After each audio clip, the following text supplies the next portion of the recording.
Good evening, everybody. Welcome to another episode of Roy's Rapport. I am your host, Roy Chiato. Welcome in, welcome in, welcome in. Yes. Though I expect a little bit more of a... Okay, well, you know what? We'll take that. We'll take that too. We'll take that too. Welcome in, everybody. Happy Thursday. We made it through another week. We're almost to the weekend, and I'm so happy to have you all here. Thank you for joining me once again. We got a bunch of amazing news segments to cover tonight. We've got an awesome of a guest, and it's gonna be a fun time. So don't touch that dial, or I don't know why you would be using a dial if you're on the internet. Like, do TVs still have dials? Like on the internet? Anyway, welcome to the show. Like I said, we've got plenty of news segments to cover today. Before we've got our guest, Zeke Marigold, aka Clemps RPG, coming on. We're going to be discussing plenty of fun things, fun games, fun topics, and maybe getting a little bit of the scoop about what makes a rat tick. But before all that, like I said, we got plenty of news to cover today. Let's go ahead and get into our first news segment. A lot of fun things. A lot of fun things have happened this week. See, one of the coolest things that we got in maybe like right before COVID hit. Right before COVID hit, we had something that was out of nowhere. It was vampiric. It was dark. It was like a phoenix rising from the ashes. We had the resurrection of the Castlevania series in the form of anime, and more recently, well, hey, Castlevania Nocturne, the new animated series featuring our poster child Richter, got a new trailer. Castlevania Nocturne, airing later this month on Netflix, got a brand new trailer that felt the need to remind us that, hey, Richter Belmont, he does in fact kill vampires. In case you were unaware, the trailer reminds you very promptly in your face, reminds you that he kills vampires. Or I'm sorry, who's next? Right. That's what it was. I forget because clearly Richter is so well known for being a potty mouth. Yeah, I had no idea that a Belmont of the famous Belmont clan, last of his name, would be known for killing vampires. But you see, there's awesome things coming on the horizon. Castlevania Nocturne looking absolutely fantastic. The animation looking great. The same studio is involved. We got a bunch of new voice actors, new characters, new staff, new cast of colorful villains, characters, music, weird bloody tears again. Fantastic. They just love throwing that song in our face, and I will eat it up every single time. Now, I myself am one of the few people and one of the few naysayers of the Castlevania animated series. I loved Season 1, 2, and 3. And even with the flaws that Season 3 had, I was enjoying the direction that they took it. Season 4, little bit of a misstep. Little bit of a misstep, in my opinion. Little bit of a misstep. But you know what? I'm confident that Netflix won't ruin anything so close to Rondo of Blood, and especially Symphony of the Night. I mean, how could they ruin a villain named Shaft? How could they possibly ruin or mess up a game that's main villain is named Shaft? That's right. The Shaft. The whole Shaft. Well, I'm hoping Netflix doesn't find a way to ruin Shaft. I'm sure it'll be, I sure hope he doesn't get shafted. But, we haven't even gotten a trailer or teaser of him yet. I'm a little worried that Shaft has not been mentioned once. But then again, Castlevania does have this habit of bringing in who the actual main villain is, or the evil interworking forces from beyond.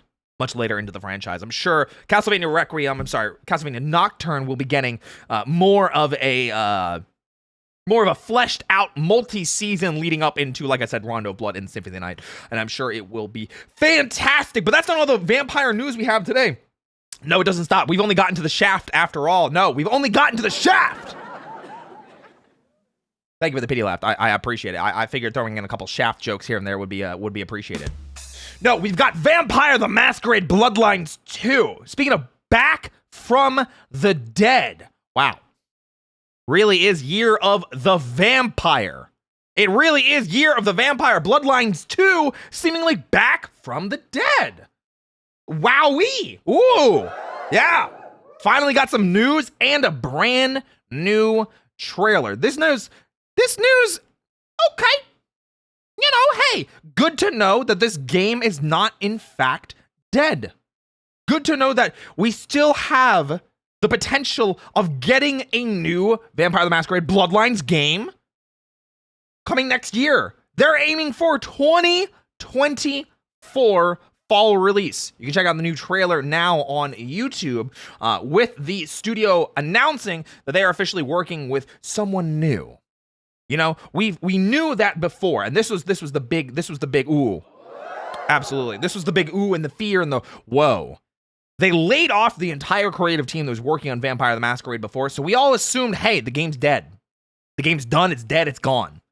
I will remind everybody, as much as a nightmare as this sounds, this did happen once before with a game that ended up being pretty phenomenally well received. That was Final Fantasy VII Remake.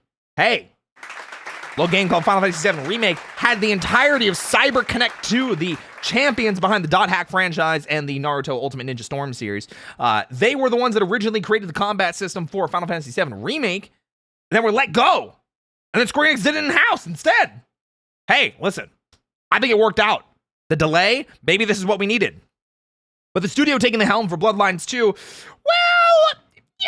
I don't know. I'm not too sure. See, I haven't played many of these games myself. The studio taking control of Bloodlines 2 is the Chinese Room, famously known for their games like Still Wakes, The Deep, Dear Esther, and Amnesia, A Machine for Pigs. Now, I am not a Amnesia fan myself. The last Amnesia that I played was the new one, The Bunker. Didn't love it. Had a hard lock.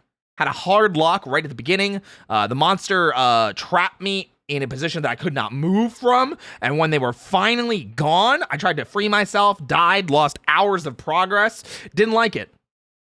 Died to fall damage. Who could imagine? No, luckily not made by them. Amnesia, A Machine for Pigs, Everybody's Gone to the Rapture, Dear Esther. I've heard at least of some of these.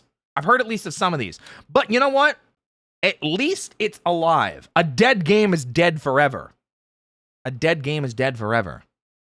But you never know. A game risen from the dead, an undead Vampire the Masquerade 2 Bloodlines 2 rather. Hey, it could be good. Unfortunately, it's not all good news today. In fact, we say goodbye to someone very beloved in the video game community. We say goodbye to Charles Martinet. Not because he has passed away, of course. No, in fact, Nintendo deciding to retire a man reaching almost 30 years of service. Yes! 30 years of service. Charles Martinet voicing characters like Mario, Luigi, Wario, and Waluigi himself. Not retired completely, but instead moved into the role of Mario Ambassador, to which Charles Martinet himself cannot even explain. Yeah, I'm a little confused myself. What exactly is a Mario Ambassador? I mean, I've heard that Nintendo is allowing him to continue to go to conventions, to say hello to his fans, to sign autographs, things of that nature, but can anybody out there tell me just exactly what it is a Mario Ambassador is? Because I'm going to be real, I can't for the life of me. I can't think of what it is. It could be that he does in-person Nintendo events. It could be. But then, you know what? It makes me think, isn't he already doing those? Isn't he already doing in-person events, going to conventions, meeting with fans, signing autographs, shaking hands, running panels, being guests? It seemed like it to me. So I'm not entirely sure what the reason for this new position was, or why they wanted to cut him off at the knees so close. 30 years. But no, Charles Martinet himself putting on a little bit of a show that came out earlier today, a little bit of a video announcement thanking Shigeru Miyamoto for the past 30 years of being able to work. Obviously, Charles Martinet brought on during Super Mario 64 back in 96, 27 years ago. Yes. So, I, for one, regardless of what happens next with Charles Martinet, whether the Mario Ambassador program goes swimmingly or ends up being some weird thing that we don't particularly understand, which is where I definitely feel where I am right now. Regardless of that, I, for one, want to say, hey, Charles, oh no, we had a glitch in VTube Studio, which we will fix. We had a glitch in VTube Studio, which we will fix. Hey, Charles, thank you for the past years. Thank you for the past 30 years of joy. Thank you for the past 30 years of Mario, Luigi, Wario, and Waluigi, and I can't wait to see what projects you end up finding yourself in next. Or, you know, well, if Skyrim 2 comes out, and, you know, I'm sure they'll phone you up to be another, you know, dragon, because that was really interesting, right?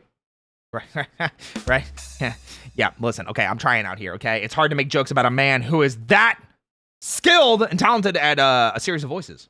Regardless, we're going to be moving on because we have more good news. We're going to be moving on from a bit of bittersweet news and instead going into something a little bit more fun, a little bit more mouse and cat, will you say? Yeah. See, Stray took the internet by storm a full year ago. Stray came out about a year ago. Back in 2022, Stray captured the hearts of millions, proving that all you need to be a good game is a bit of personality and a dedicated button to meow. Yes, absolutely. See, it was announced recently that Stray is being picked up for an animated movie by the same people that did a movie called Nimona, recently released on Netflix within the past year, which got pretty good reviews, got pretty good praise. I've not yet seen it myself, but the animation work is crisp, it is clean, it is delightful, has a very demonic, monstrous-looking girl with 40,000 rows of teeth. Yes. Yeah, the cat game being turned into an animated movie. And not only that, not only do they have a fantastic animation studio at the helm, they have a fantastic director at the helm with the original director of Ice Age. Yeah, original director behind Ice Age is helming this project with Stray. Fantastic. Well, I would say that this is good enough reason to get your tail wagging. Or meowing. Whatever it is that cats show their excitement. Do cats purr when they're excited? Does anybody really know? Do they wag their tails? Do they just slap you? Demand food? It's one of those. It's one of those. Well, you know what? I think we can all say collectively that we're excited by more things on the internet than just funny-looking cats getting turned into animated movies. No, we're also excited by RPGs doing really well. Yeah, Final Fantasy 16. Now, many of you may be confused as to why I'm talking about a game that came out a couple months ago, despite being widely praised. Yes! Yes! A game that is widely being recognized as one of the saviors of the Final Fantasy franchise. After a bit of a misstep with Final Fantasy 15, the franchise has felt a little dormant, a little tired, a little dusted, a little dated. No, in fact, Final Fantasy 16, Yoshi P recently came out and mentioned that Final Fantasy 16 is getting 2 paid bits of DLC. 2 paid! Yes, 2 paid bits of DLC, but also, wait, there's more. But wait, there's more. The man, the myth, the legend, Yoshi P confirming that a PC version is officially coming for Final Fantasy 16. Yes, so for those of you that have been holding out because you cannot find a PlayStation 5 just yet, don't worry. Don't worry. There is a new version of Final Fantasy 16 coming. So, just wait a little bit longer. Yoshi P and his team promise to be delivering something soon. And I, for one, trust Yoshi P and his team to the ends of the earth. After what they did for Final Fantasy 14 and then delivering hard on Final Fantasy 16, I, for one, will follow them to the ends of the earth. Yes. Yes, but see, there's actually more to this story. There's more to this story when it comes to Final Fantasy 16. But wait, there's more. There's always more. VTube Studio crashing once again. We gotta love it. Surprise jump scare rat. Don't worry about him. Listen, he's here in spirit. We're all just having a collective hallucination. Don't worry. I promise he'll be with us in spirit soon. But wait, there's more. Final Fantasy 16 also introducing a new free update in which you can customize, or select rather, new costumes for the cast. Yeah. Free DLC. But wait, there's more. Not only do you get options of costumes for the main cast of characters, but you also get glamour! Yes! Glamour! Yoshi P dipping his toes back from the FF14 pool and mixing a little bit with FF16. Glamored weapons are finally here. See, Final Fantasy 16 having a plethora of weapons for Clive, not just his namesake weapon that he gets. A little bit into the game. Maybe you like that cool, you know, that cool Ifrit weapon. Maybe that cool Garuda one. Maybe that cool Ramuh-themed weapon. No, don't worry. You don't have to choose between them. You can have them all and not sacrifice the stats because weapon glamour is here. You yourself can decide now. And it's free. That's right, free. Free! We love free. We absolutely love free here. We absolutely love free here. You know what else is free? Leaks. Yeah. I was trying to tell a joke. All right, well, you know, the drum guy is a little bit slow tonight. Thanks, Steve. I appreciate it. Can't take you anywhere. See, the leaks that have been coming, and maybe not leaks, maybe just early information that was not meant to hit the internet so soon before an official announcement was made. Arcane.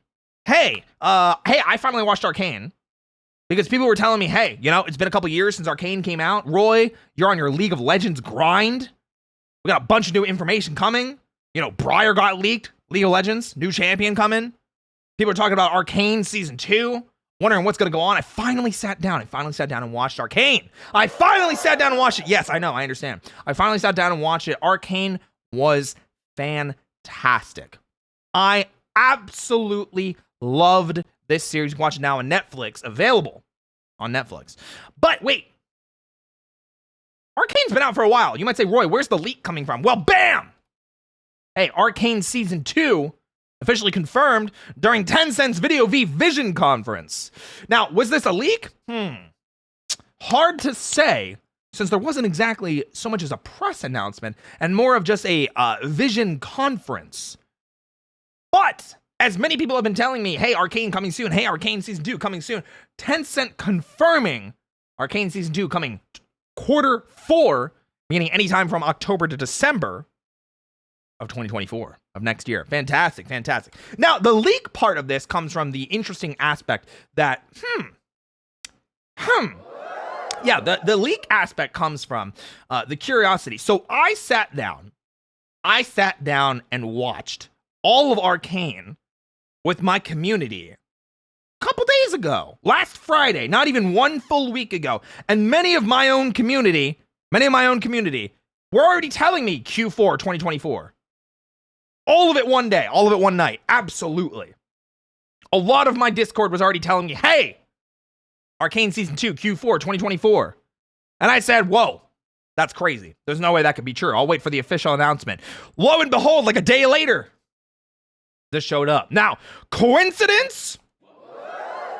I think not. No, I think this probably leaked beforehand. Riot was not ready to announce it. They wanted to wait for this big thing. And even so, it seems a little underwhelming. This is all we get. We got a static EA and a vague idea of when it's coming out. Well, I guess we can wait. I guess we can wait. But hey, guys, if you have not checked out Arcane already, like I said, it is available on Netflix now. Check it out. Amazing franchise. I've been getting incredibly addicted to League of Legends myself. Now, if only my League of Legends addiction could pull me out of iron, then we'd be even more squared off. Yes, that was not a joke, but like, I just really want to get out of iron. I just really want to get out of iron. Please. Guys, thank you so much for joining me for the news segment this week. Guys, if you've not checked them out already, hey, GamerSupps is doing a brand new shaker. Brand new design, brand new waifu cup, Space Punk. Available tomorrow, 3 p.m. EST. Check them out. It's going to be amazing. Guys, we'll be back in just a minute with Zeke Marigold. It's time for rap business. We'll see you in just a minute, guys. Need a pick-me-up? Craving something new? Tired of the...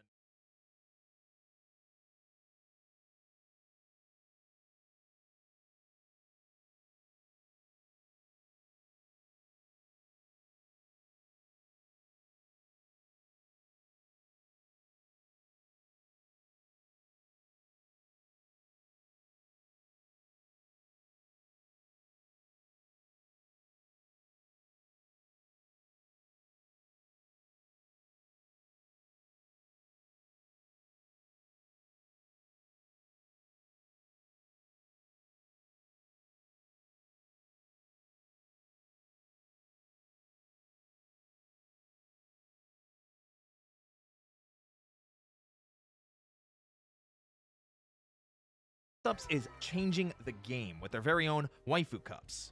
With new designs, colors, and creators represented every month, it's never been easier to get your weeb on. So, what are you waiting for? Use code ROY at checkout now for a nice 10% off. And if enough of you use the code, well, we could be looking at our very own waifu cup. Thank you, GamerSupps.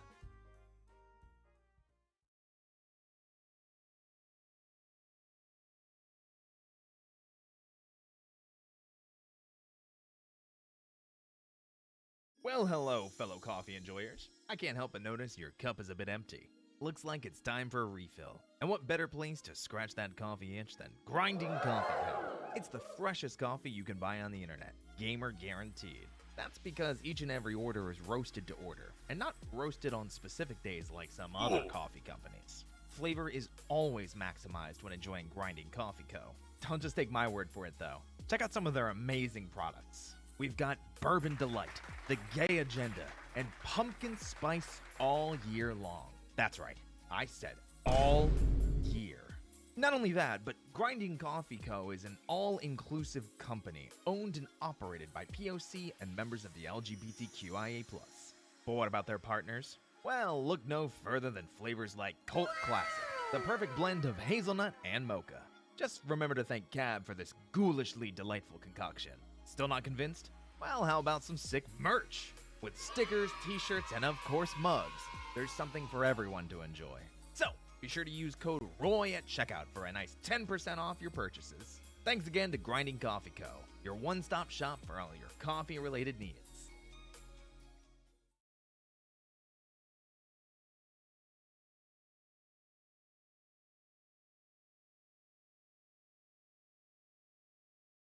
Need a pick-me-up? Craving something new? Tired of the normal way to drink your water-based energy supplements? Well, look no further than GamerSupps, the most effective and healthy energy choice to maximize your energy and endurance. GamerSupps is keto-friendly, has 0 sugar, and 6 of the body's most crucial vitamins and minerals. But what about flavors, you say? BAM! Yippee!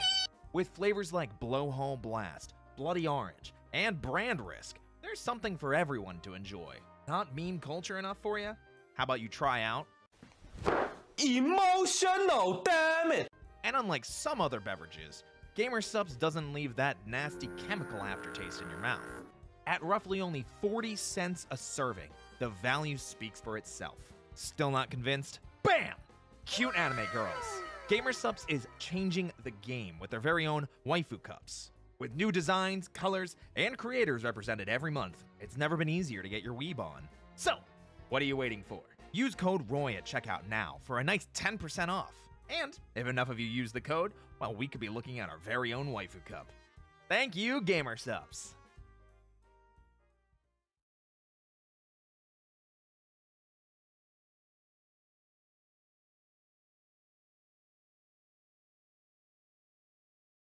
Well, hello, fellow coffee enjoyers. I can't help but notice your cup is a bit empty. Looks like it's time for a refill. And what better place to scratch that coffee itch than Grinding Coffee Co. It's the freshest coffee you can buy on the internet, gamer guaranteed. That's because each and every order is roasted to order, and not roasted on specific days like some other coffee companies. Flavor is always maximized when enjoying Grinding Coffee Co. Don't just take my word for it though. Check out some of their amazing products. We've got Bourbon Delight, the Gay Agenda, and Pumpkin Spice all year long. That's right, I said all year. Not only that, but Grinding Coffee Co. is an all-inclusive company owned and operated by POC and members of the LGBTQIA+. But what about their partners? Well, look no further than flavors like Cult Classic, the perfect blend of hazelnut and mocha. Just remember to thank Cab for this ghoulishly delightful concoction. Still not convinced? Well, how about some sick merch? With stickers, t-shirts, and of course mugs, there's something for everyone to enjoy. So, be sure to use code ROY at checkout for a nice 10% off your purchases. Thanks again to Grinding Coffee Co., your one-stop shop for all your coffee-related needs.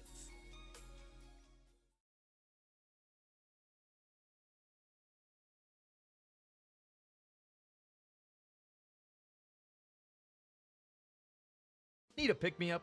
Craving something new? Tired of the normal way to drink your water-based energy supplements? Well, look no further than GamerSupps, the most effective and healthy energy choice to maximize your energy. Hello, everybody. Let me just shut myself up for a second. It's Clemps, aka Zeke Marigold. Oh, Oh, hi. hello. Hi. Hello, everybody. Hi. Hello, everybody. It's great to see everybody. Hello. Hey, we're happy to have you. Welcome onto the show. Guys, listen, calm down with the sound effects, okay? There's a live studio production, Steve. We're going to have to get you some Pepto-Bismol for that nonsense, all right? Now, welcome on to my good friend. It's Zeke Marigold, or would you prefer I call you Clemps? I don't mind either or. Okay. Honestly, I was gonna say that the more I've been thinking about it lately, the more I feel like my name is more like a, how can I put it, like a wrestler persona. You Okay. know?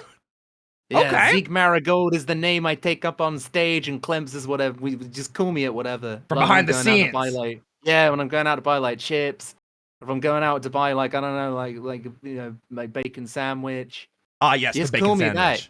Perfect. Yeah. Perfect. All right. Well, Zeke, thank you so much for joining me today. Welcome to the third episode of Roy's Rapport.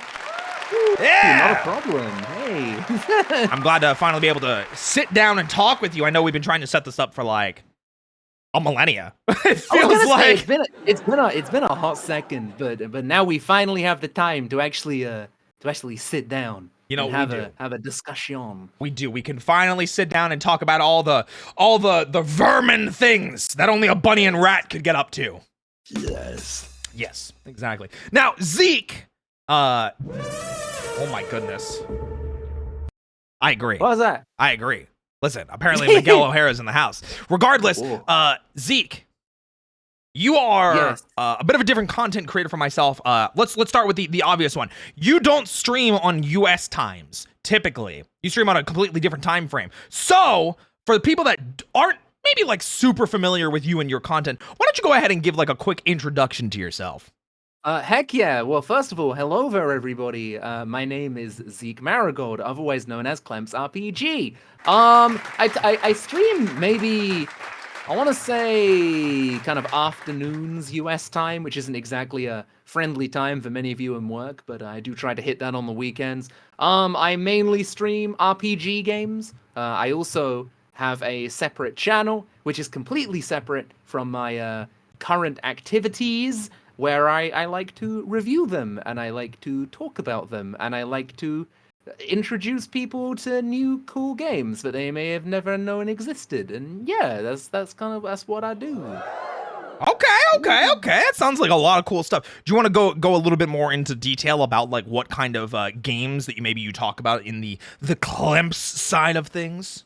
Yeah, absolutely. I mean, pretty much anything out of Japan, really. So kind of Japanese like role-playing games and stuff like that. So The Final JRPGs. Fantasies, like games which are a little bit more, I don't want to say unknown, but games which people may have forgotten about, like Eternal Sonata. Oh, the music. Stuff like that. Yes, exactly. So Yep. I like to pick up games that people have either overlooked, or they could maybe see it with a different set of eyes. My how can I put it? The game which I had the most fun looking at was Drakengard, which is it's the best worst game ever made. I love it and I hate it, and Sounds right. it is just spectacular. Yeah. Amazing. That sounds You'll about right. hate it. Yeah, but hey, for those people that are obsessed with near lore, well, good luck. Have fun with Drakengard. It's a headache, but it's a wonderful headache. I love it. There you go. Perfect. Now, I want to address the elephant-sized rat in the room, because there is something very big here that I think a lot of people might be, they might have it burning in the back of their head. Now, Zeke, what made you transition from this talk of maybe RPGs and your YouTube series, which is very much you in front of a camera, to VTubing? I feel like it was a natural progression. Because like when you're on YouTube, right? When you're on YouTube, it's a different thing entirely. Like you're up there, you're doing editing, you're talking for like hours on end about games. Sometimes you have your face in it, but obviously it's really edited and stuff like that. But when you're on Twitch, it is a much different story because your face is on screen all the time. You can't edit it, and there are like little kind of facial tics that I have that just make me self-conscious and stuff like that. And eventually, I was like, I don't. I didn't like having my face on like a live camera as much. So I felt like, you know what? I happen to quite like anime. I happen to Okay. enjoy watching the occasional VTuber or two. Yeah. Let's go. VTuber. To the natural progression. Yeah. So I decided, and here we are. Here we are. Now I have a new face, specifically for Twitch, though. It's like a Twitch exclusive thing. Twitch exclusive face. Okay. Okay. Yeah. Yeah. Since it's a Twitch exclusive face, how has that experience been so far? Does it maybe, feel entirely different from the YouTubing aspect of things, or do you find almost that when you don this new face, as you put it, that you put on a different personality? Like how different is it really? I feel like if I was going to be putting on a personality for all of my Twitch stuff, it'll just give me a headache in the end. I feel like there's only so long you can put on like a persona, right? Before it kind of tears you up inside. So especially when it comes to streaming, in my opinion, I feel like when it comes to streaming, being yourself is definitely the best way to go about things, and it's the same for YouTube as well. Okay. I don't know. So what you see in the YouTube videos is what you see on the Twitch. Really, it's just Yeah. Again, I like there to be that like a separation from kind of doing stuff on YouTube and doing stuff on Twitch. I want there to be a barrier. Sure. Right. Yeah, a barrier to kind of get in the way. Right. Sure. Yeah. Yeah. No, that makes sense to me. I think I was just curious as to maybe how different it felt. Like, if you could describe like maybe a difference between your VTubing activities as opposed to the Clemps activities. How would you say those differ? Because Clemps is more entirely to YouTube, where Zeke is entirely to Twitch. Correct? Yeah, I mean, I do upload VODs. I do upload VODs on a Sure. separate YouTube channel for little Ratigan over here. But I mean, obviously with YouTube stuff, YouTube stuff is all about just editing and getting the game footage, and it's like tiring in a completely different way. But I do really, how can I put it? I really love the vibes on Twitch more than anything. Like vibes on Twitch. Well, yeah. I mean, I feel like the vibes are just right on Twitch, because obviously on YouTube everything is like hyper edited, right? Sure. And you can't really be Sure. yourself as much as you can on like a live platform. And so on a live platform, I can be a little goofy goober, and I don't have to worry about like editing a billion things. I can speak with chat like immediately. I can actually read comments, and there's a bit of like a live thing going on there. And so much different. Yeah. Much different from YouTube, obviously. Yeah, I would imagine so. And one of the things that I did notice, and this might be a little bit of a blast from the past. I remember watching some of your streams before. They're fun, they're entertaining, they're crazy, they're wild. Some might even say you were going gorillas because, here we have this image of you having quite a time of it with a bunch of dancing monkeys. Boy. Can you give a little bit of context to what happened in this clip and why you were going, Okay, so it is the classic where where the car drops from the So that was just what was it? That was an impromptu stream. I thought, you know what? I'm chatting with everybody. I'm in a bit of a what's the word? A mood for violence.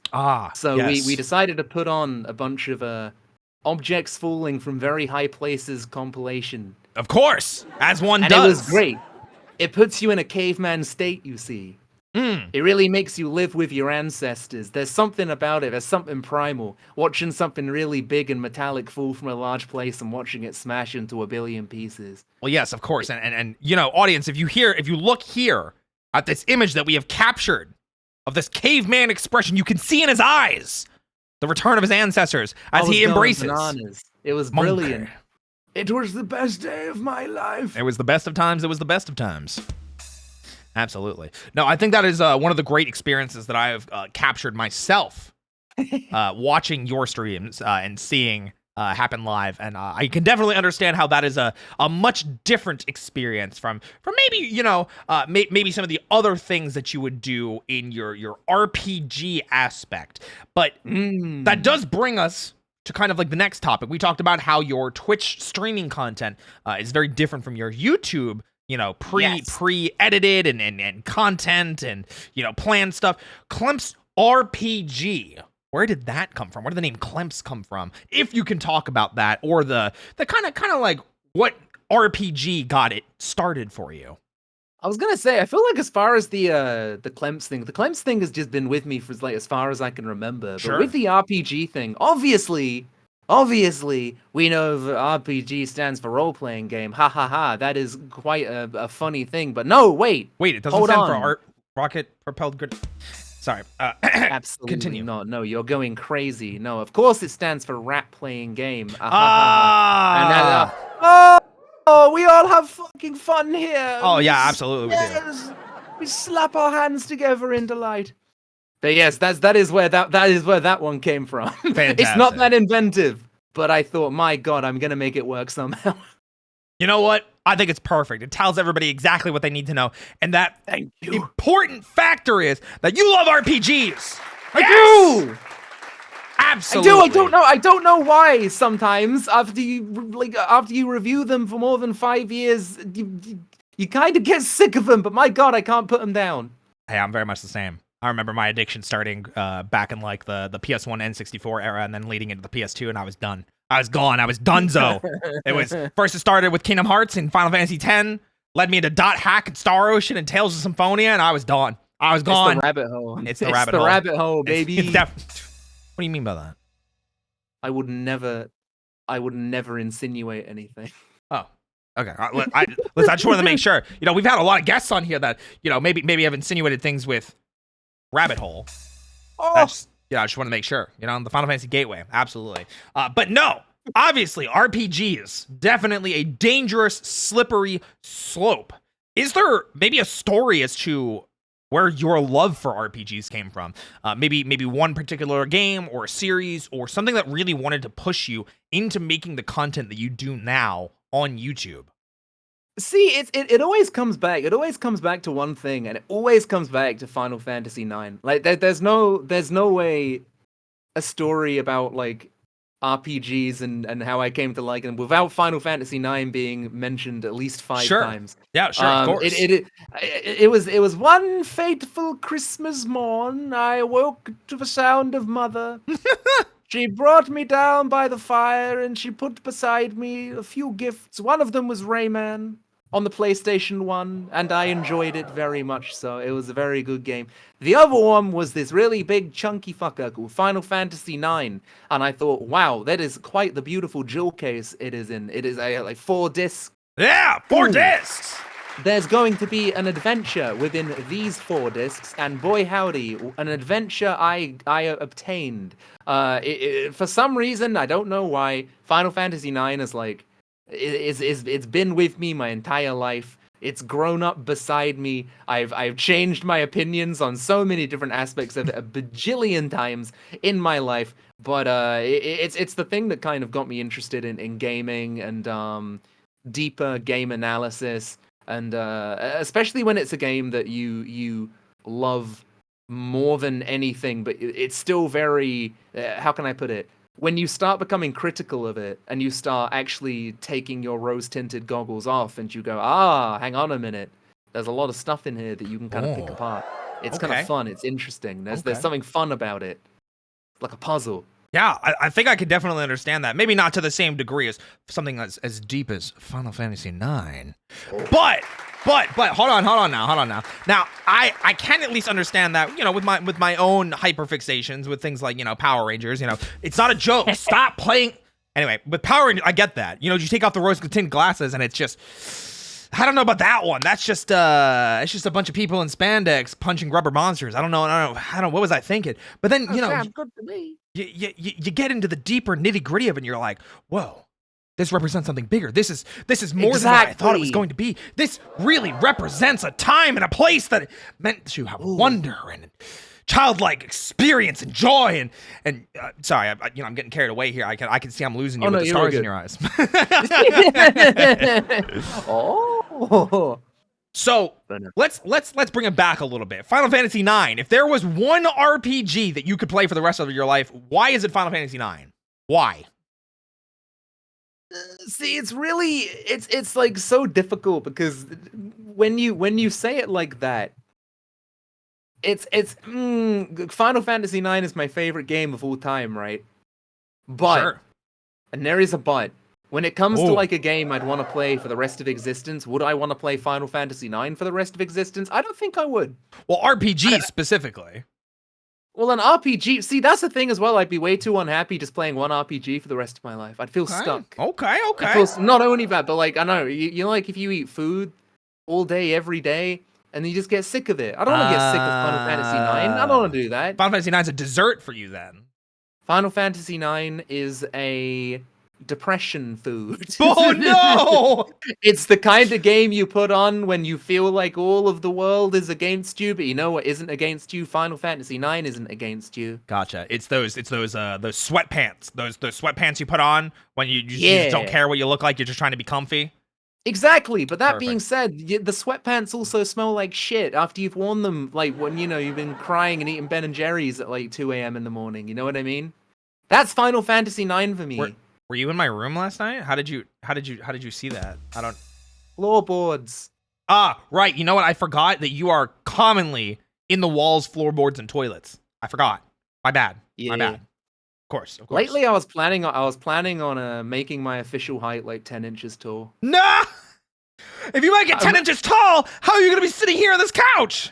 The canonical way to describe it is you're always looking at me through a giant magnifying glass. Perfect. Magnifying glass is just invisible. Yeah. We love it. We love it. The power of live action television magic. Yes. It's green screen. Yeah, green screen, special effects. Wow. Crazy. Super crazy.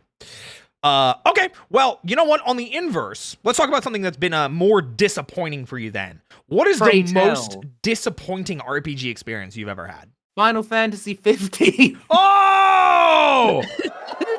Whoa! That's I was gonna. There's no pause. I'm sorry. I'm so sorry. I'm so sorry, fans of Final Fantasy 15. I am. Let me put like a get us kind of a little thing, a little aside. Final Fantasy 15 before the DLC. Now I haven't played the DLC. However, I can safely say that the game is probably much better with the DLC. Okay. But I played it on release. And I've never felt betrayal. Never felt betrayal? It was like all of these months, all of these years of like hyping myself up for it, and then oh my god, it's like I didn't like the gameplay.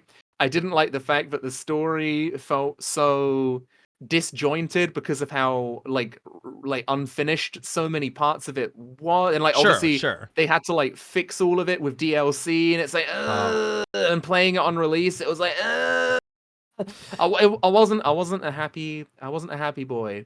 I can definitely understand that. And if you use the really wide focus lens here, audience, you can see the disappointment in Zeke's face.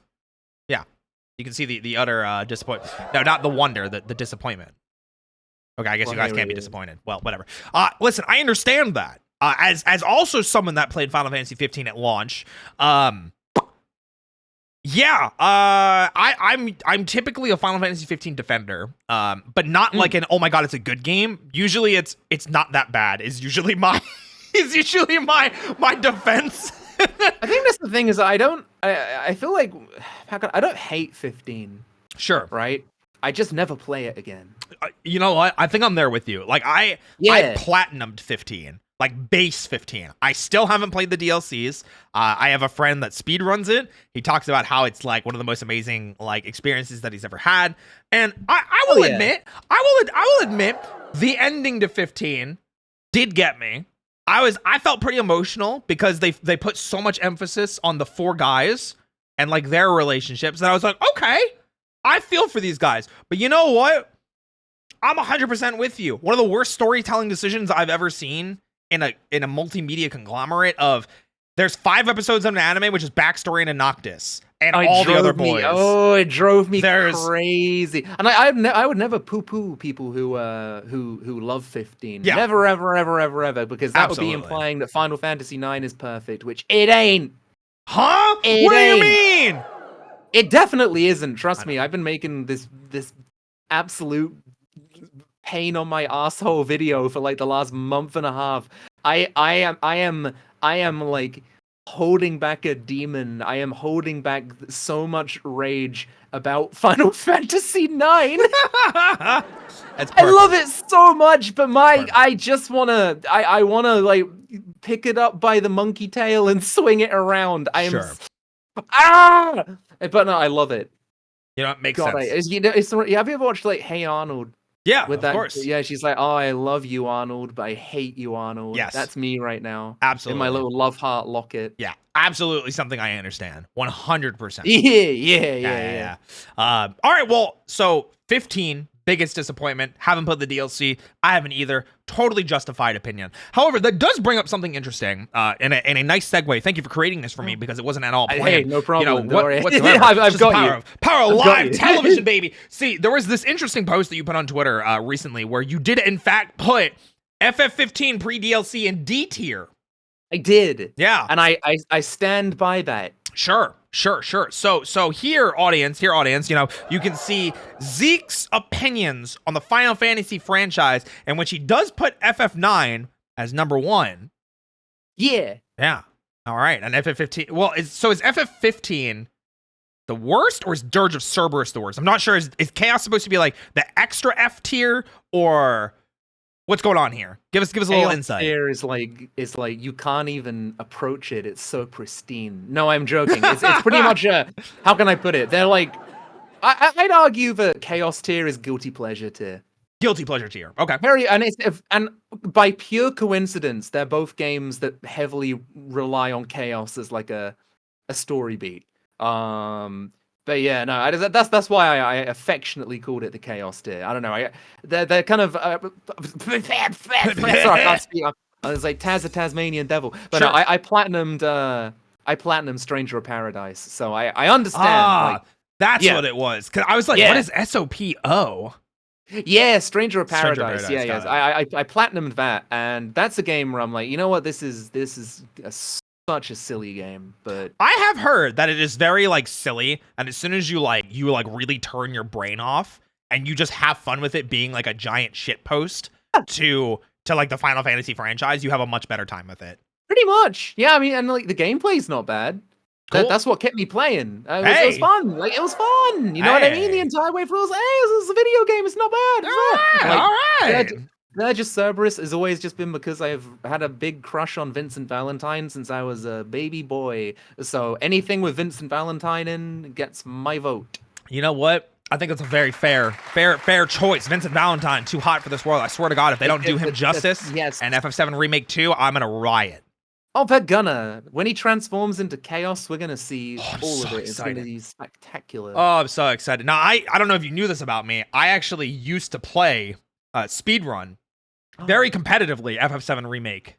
Oh, interesting. Yeah, okay. So I have a lot of opinions about FF7 Remake, and I do too. I'm sure we'll get to it. So I do. Let's talk about the other ones. We'll get there, but let's start with FF7 Remake. Then I see you put it in a solid B tier, and the bottom of B tier are these ordered specifically in those tiers, or is it just they're dropped in that tier?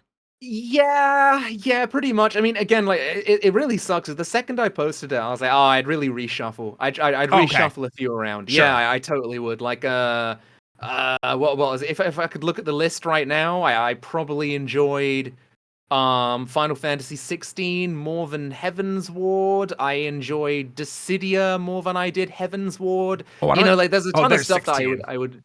Okay, I was like looking for 16. I was like, is it even on here? There it is. Yeah. No, but like, when it comes to 7 Remake, I definitely didn't love it as much as a lot of people did. Sure. I don't know if this is like. I'm gonna call myself out for actually. I am a bit of a purist. Call yourself out. Yeah. I am a bit of a purist when it comes to like Final Fantasy games and like remakes and stuff like that. So obviously I'm one of the people when the big twisteroo of 7 Remake came out, I was like, it didn't, you know, I don't know. I feel like how can I put it? If you're gonna try and make a divergent story to Final Fantasy VII, then you have to try and make it better than Final Fantasy VII, or at the very least, tell a story that is as compelling as Final Fantasy VII. Sure. And from what I've seen of 7 Remake and all of the original parts of story that they've written, it ain't hitting it so far. It ain't hitting it. But that is because a lot of it have been filler. Yeah. A lot of the original parts are filler. So obviously, if this new game is gonna be like more original stuff, then maybe they'll have a bit more room to go crazy, right? With like brand new original ideas. Yeah. You know, I don't know. I just No, I think I completely understand. As someone that has put like 600 to 700 hours plus into FF7 Remake, mamma mia. yeah, I had an unhealthy obsession speedrunning FF7 Remake. Not kidding when I say I had multiple world records. And you can check speedrun.com for some of my older runs. Yeah, crazy wild ride that I don't regret leaving because it's what led me to VTubing. Sure. Hey, so Heyo! but you know, FF7 Remake, I understand the whispers, as it were not something that everybody enjoyed, and honestly, it was not until the end, like the end of my time with FF7 Remake, after 600 to 700 hours, did I go, you know what? I'm okay with them. But ultimately, looking at B, and my rating for it was like an 8 out of 10. I feel like we're pretty much on the same page of that. Sure. I feel like an 8 out of 10, that's a B. Yeah. I think for me, like, how can I put it? I can't even give it. It's why even this tier list is such a difficult thing for me, because I wouldn't give Final Fantasy 2 and 13. I wouldn't give them like spectacular reviews. I'd probably give Final Fantasy 16 like a, I don't know, maybe like a 5 or a 6 out of 10. I don't know. I'm trying to like spitball it here, but I think 7 Remake probably gets like a 7 for me. Okay. Maybe like a 6.5. See, I feel bad because obviously everybody. I remember when the game first came out, it was like how can I put it? It was a point of contention, I guess, when people, there were like the two factions, the two wars. Yeah. It was the fans of the OG versus the purists versus the remake is fine, actually. And I definitely found myself more in a, well, I would call myself a bit of a purist, but I'm also very, very happy to see where they go with this game. Yeah. Very, very happy to see it. And unfortunately, it didn't win me over in the end. But as I said a million times, it's not like I begrudge anyone for loving the game. Sure. I definitely enjoyed it, and I'll be playing the sequel. I just didn't like the whispers. I didn't like where it ended up. Sure. I think that's who completely fair. knows? Maybe they will prove me wrong in the sequel. We'll have to see. Absolutely. Now, there's one last thing I do want to ask about this, and we can move on to our next topic. Now, in terms of FF7 Remake, did you play the Yuffie DLC? No. Okay. I will say, a lot of the complaints that I had about either combat or just, hey, like them doing air quotes original stuff, the Yuffie DLC hit like every right note for me. Because they told air quotes an original story, which was basically what Yuffie was doing before she met up with the party. They tell that story. It's emotional. It's original. It fits within FF7 canon without like screwing anything up. It has really good context. It adds stuff to her character rather than it just being, haha, I'm gonna steal your materia.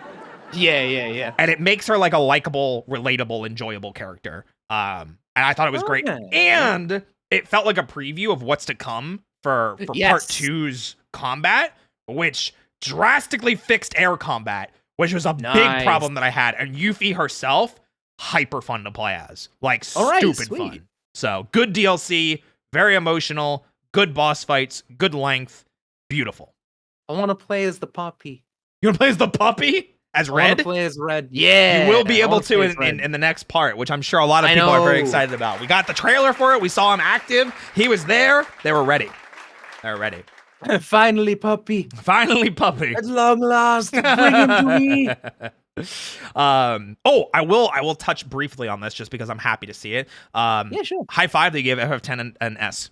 I 100% agree with Well, that. of course. I mean, have you heard the humorous rumors of Final Fantasy X being the was it next on the remake I have. board alongside Final Fantasy IX? And again, I find it's exactly the same response I gave.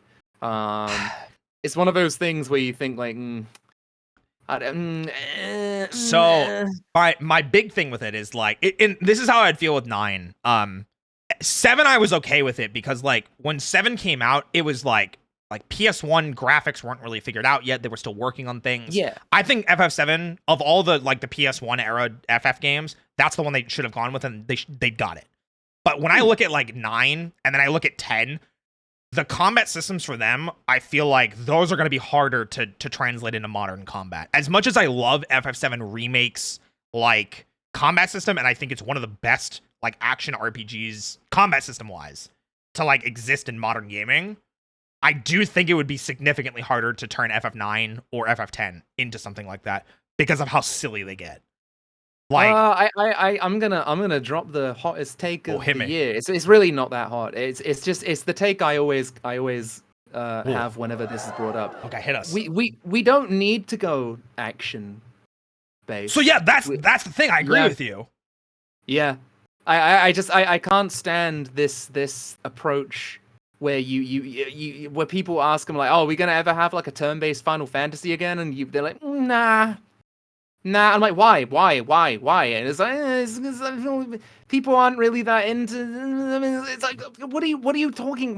I wanna like put my thumbs and put them into my eye sockets. It drives me absolutely crazy. Again, I feel like it's like they're shutting they're like closing their eyes to the success of like the Persona series. They're shutting their eyes to like how well SMT 5 did. They're shutting their eyes to all these other spectacular turn-based games, and they're like tunnel visioning, and it just makes me so damn unhappy. I know Final Fantasy 9 like has gameplay that is not perfect. It ain't perfect, and that's one thing that I definitely trans system.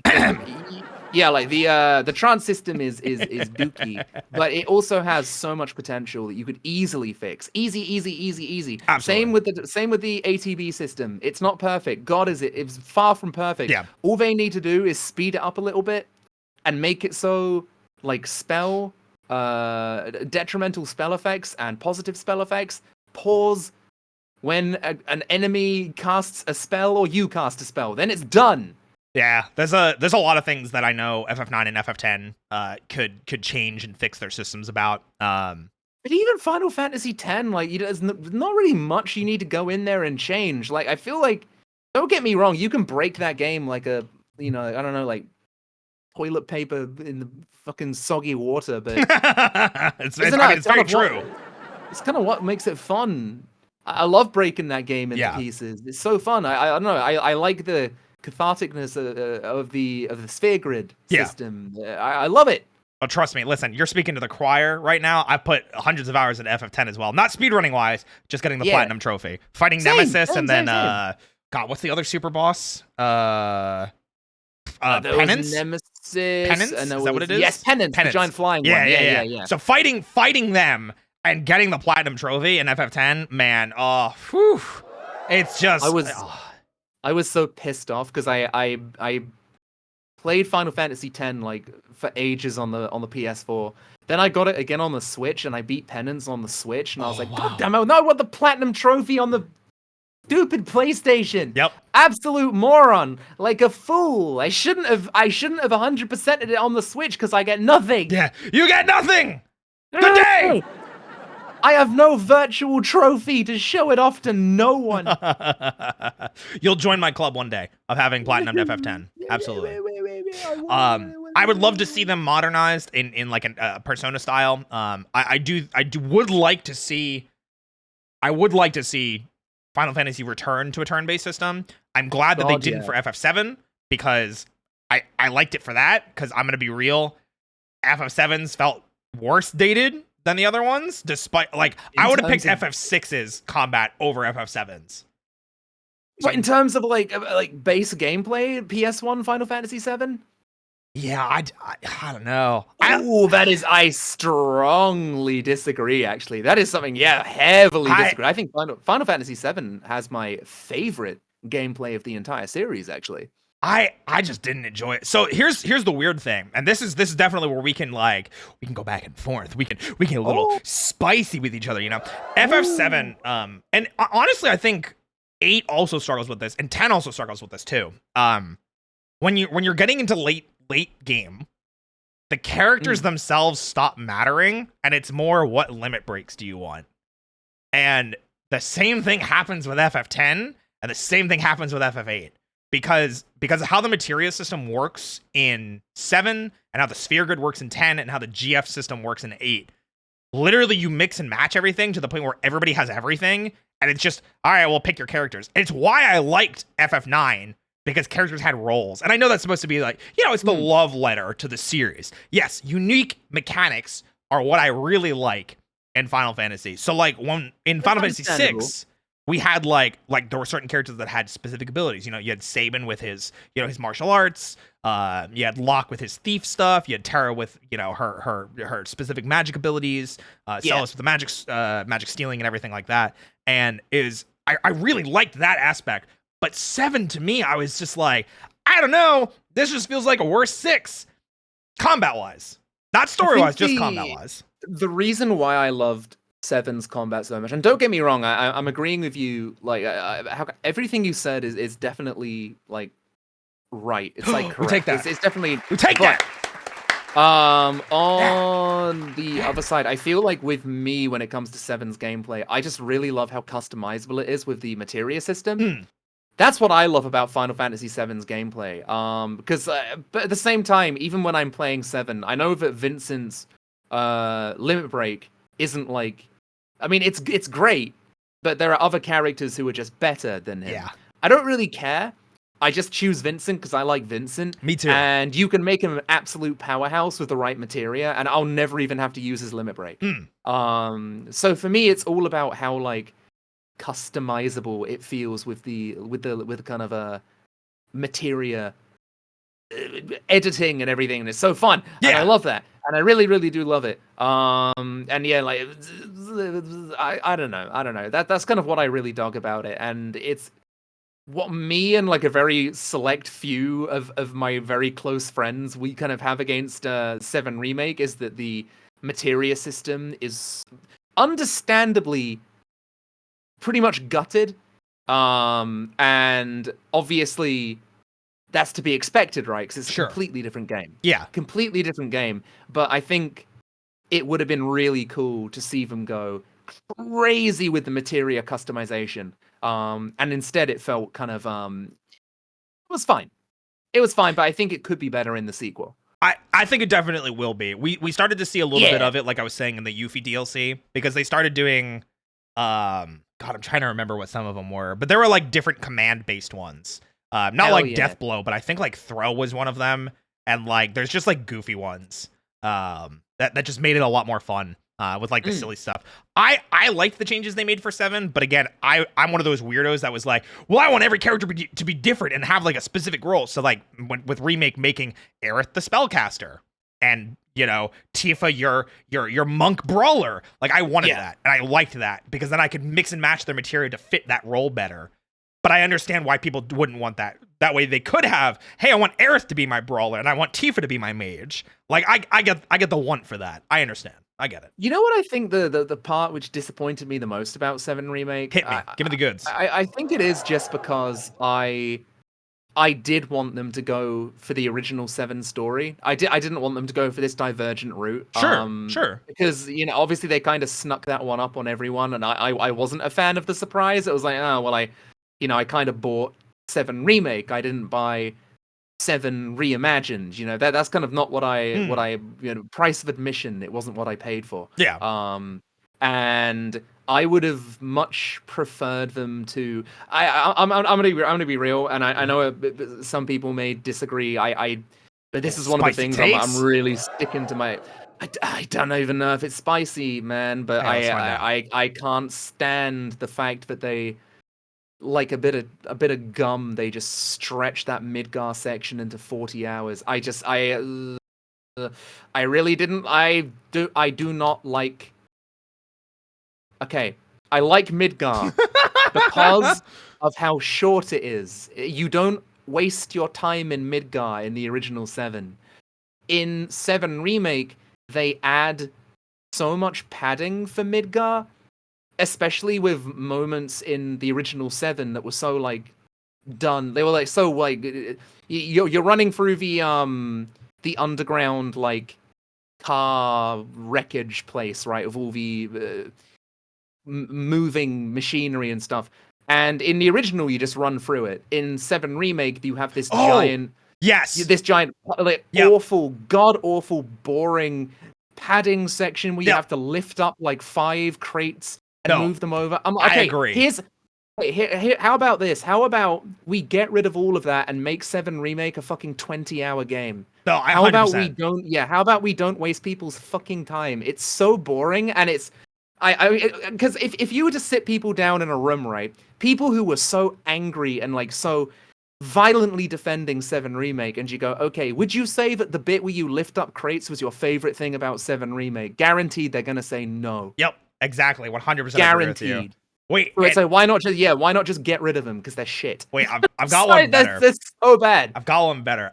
As someone that loves FF7 Remake and put 600-700 hours into it because I played the crap out of it. I would 100% remove that.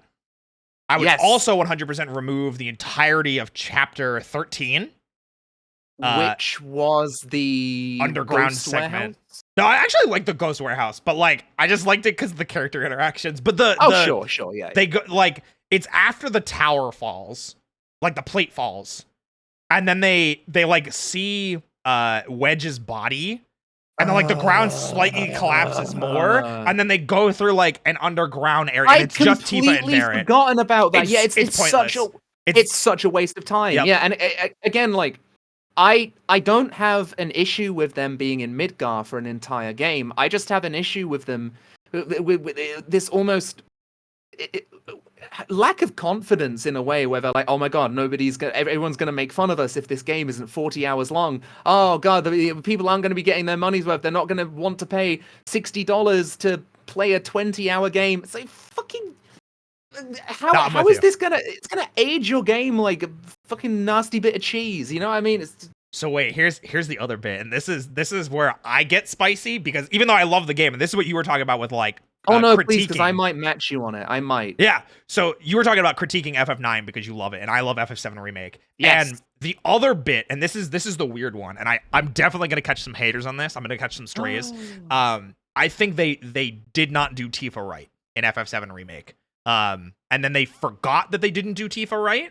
So instead of trying to give her segments throughout the game, they instead give you the monkey bar section at the like midway of chapter 16, and then if you take the elevators, she has that whole like judgmental thing out of nowhere for how like Barrett's treating Avalanche, and it's just a conversation that doesn't make sense. Or you take the stairs and then she's comedic and it's completely different. And they literally just didn't know what to do with Tifa in the beginning. And to be fair, Midgar Tifa doesn't really do a lot in the original. You know? She's got the stuff with the Dawn.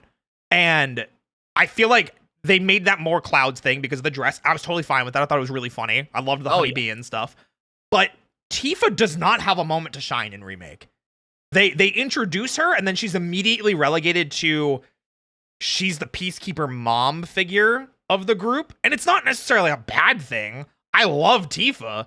Yeah. But they did not do it like Tifa justice in terms of like actual character moments of growth. And it's why I liked the Ghost Warehouse, because we finally get to see her like being a character a little bit, you know, having a little bit of fun. We get to see her being like goofy with Aerith and talking about going shopping and things like that. But then we don't really get the serious moments, or the serious moments are optional. and I'm like, oh, like Aerith had like a bunch of moments. Going and I getting was gonna say Marlene. that's pretty much like that's I'd remove that too. definitely. I feel like Aerith. I was never a massive fan of Aerith in the original 7, but remake Aerith made me absolutely love her. Yeah. But then I always used to love Tifa, but now with remake Tifa, I'm not a massive fan of remake Tifa than I was with the old Tifa. But obviously that's because, as you say, you know, they've had to effectively take everything out of the cupboard and like all of the drawers and just shove it into Tifa and go, God, I hope we end up with a lovable character after all of this, because obviously they've got to like write in a bunch of new bits for her and hope they work. And some of them do, some of them don't, you know. I'm sure she's going to be great because at least from my memory of when I played FF7 original, Nibelheim is I think when she really starts to like get developed as a character. When she starts to doubt, she starts to doubt Cloud a bit. I'm excited for that because I didn't feel like we got that in remake, which is I'm okay with that. I'm fine with that.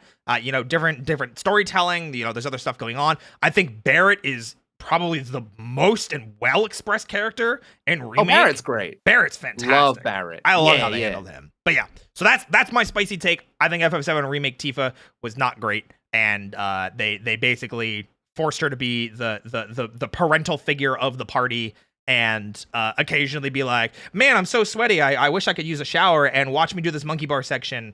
And that first one was a great inclusion. You take that back. Man, I love monkey bars. You take that back right now. I love monkey bars almost as much as I love moving boxes with giant hands. You know? I love it. Love it. Let's move on from JRPGs, shall we? Okay. So on the VTubing side, is there a story behind the VTuber that I've come to know and love? Yeah, I just wanted to look like a nasty boy. Nasty boy. That's pretty much the biggest thing. I don't, because how can I put it? Well, I was either gonna go for I was thinking maybe I could go for something really, really out there and go for something that just doesn't look appealing at all. Like I want to maybe, I don't know, like some kind of like primordial bit of sludge or something like that. But because don't get me wrong, I love VTubing so much. I love culture. I love everything around it.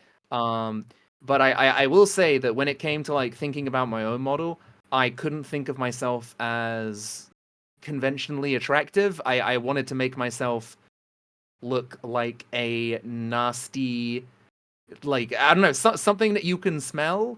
Basically, like something where you look at and you go, they've got like they've got a certain stank about them, you know what I mean? Got you. I don't know. I wanted to look just like a little scrungly, a little gremlin man, and I didn't want to look like overly, how can I put it, overly attractive. But at the same time, people have told me that it's kind of backfired on me. I was just about to say that. Yeah. I mean, don't get me wrong. Like when we compare both of us together, I have to admit I have quite a wide head compared to yours. I have quite a big head. It's like Gear 5 Luffy. Like someone's pinched both sides of my face, like stretched it to the side. All right, but to be fair, you're also turned at an angle, and then your head is turned as well. So like, that is true. You know, yes. I'm like straightforward. I'm about as straight as a wet noodle. But you know, we're I'd say we're of similar size. You know, I'm like 5'4" bunny. Say so. You know, I'm like like 10 inches tall. Yeah. 10 inches on a good day. There we go. Yeah, absolutely. But no, I mean, I don't know. I guess when it comes to Zeke's design, when it comes to my design, well, first of all, there are so many Final Fantasy IX references in my model. I wanted remember. Something that, I was at the debut. Exactly. I wanted something that kind of screamed my love for the game through the hills, through the mountains, and now here we have this funny little man. I got like a bunch of Burmesian inspiration in the design, like a bunch of the Burmesians, like a rat-like race from Final Fantasy IX. So we got Freya's. We love our Freya. We love our Freya. We love our Freya. I wish the game did. Yeah. But that's a story for another day. I don't know. I just how can I put it? I wanted a character where I felt like it was how I look at myself in real life as well. Sure. Yeah, because like when I look at my model, I think, God, that's a little nasty little gremlin fucker. You know what I mean? And when I look at myself in the mirror, I think, God, that's a nasty little gremlin fucker. So it's like, I yeah. love So that. you don't, yeah. So you don't look at your VTuber model. I don't get jealous of it. You know what I mean? Like I don't look at it and I feel like, God damn, like. Did I mess up? Did I make myself too pretty? Shit. I didn't realize Oh, that. God damn it. I looked at myself and I was like, damn, I wish I could be like this pretty. You know, the only thing I got going for me are the hips and the ass. You know what I mean? Listen, I wish I could wear makeup this well. I wish I could look this good. Have a little scar mark on my cheek. Damn. I was gonna say, I wish I could do eyeshadow as well as my little guy can. Right? Wait, I thought you were just tired. It's a combination of the two. You know, it makes sense. You know, I'm gonna argue that what I have on my face is like mascara if it hasn't been washed off in like 5 days. I love that. Actually, I'm not gonna lie. Yeah. Like I'm waking up on like a perpetual bender. Oh my god, that's amazing. That's amazing. Well, no, that's great information. It's always good to hear what people kind of like picked as their inspiration for starting VTubing. And picking something that you see yourself as, I think, is always a great first step because it helps you kind of delve into the character of yourself. Yes. And since you mentioned you were kind of being yourself, just creating content in a different avenue that wasn't YouTube, I feel like that's a perfect fit for you. Yeah, exactly. It was, I don't know. I just wanted to have fun. I wanted to have fun with it. I feel, I don't know. Like, why would you want to go into VTubing to be boring? Like, no, nobody wants to do that. Nobody wants to do that. Nobody goes into VTubing to be boring. Everyone wants to come in here to have fun. Nobody wants to make a VTuber model to go, God, I can't wait to be a boring fucker the next day. Like, no, nobody does that. Everyone just wants to have a good time, and I do too, goddammit. True So and factual. we're at. Yes. All right. So, rats, RPGs. Why don't you tell me more about some of your other interests? Because clearly there's more to Zeke, there's more to Clemps than just rats and RPGs. What do you got for me? All right. I have thing. So I was before the show started. Sure. I was trying my best to not talk about like a bunch of stuff that I have been interested in lately, because obviously gotta save it for the talk show. Gotta save it for the talky bits. Yeah, you gotta save it for us. You gotta save it for me. So, I gotta save it for my boy. I have to His save boy. it for the His funny boy. rabbit man. Yeah. Yes. Hey, you heard it here first. Very good. You heard it here first, folks. Mamma mia. But yes, my other interests. I have been, I want to say since maybe 20. It was either 2020 or 2021 when Euro Camp came out, and I, thanks to that show, I've now fallen down a massive rabbit hole of just wild camping. And I did tell you, I did warn you before things began that how can I say this? There's gonna be like old man conversation. Oh 'Cause man, Zeke. I swear to God, like a few months ago, I was not even barely interested in this shit. And then like so I started watching Eurocamp and I was like, wow, this actually makes camping look fun. Like the last time I went on a camping trip, I didn't exactly go particularly well. I woke up with bruises and it was not great. Yeah. But now I'm a big boy and I was thinking, damn, this camping thing actually looks quite fun. But I kept on thinking like, no, it's just the anime.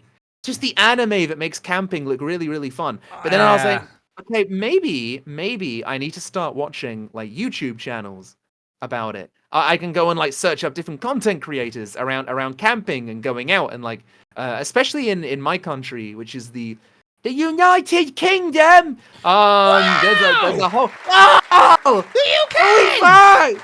Oh, but yeah, so the great thing about the UK, right, is that it's one of the best places to hike, because when you go outside, you don't get eaten by bears. That is the one great thing about going out hiking in like the mountains in the UK is that we have no animals that can eat you. Wait.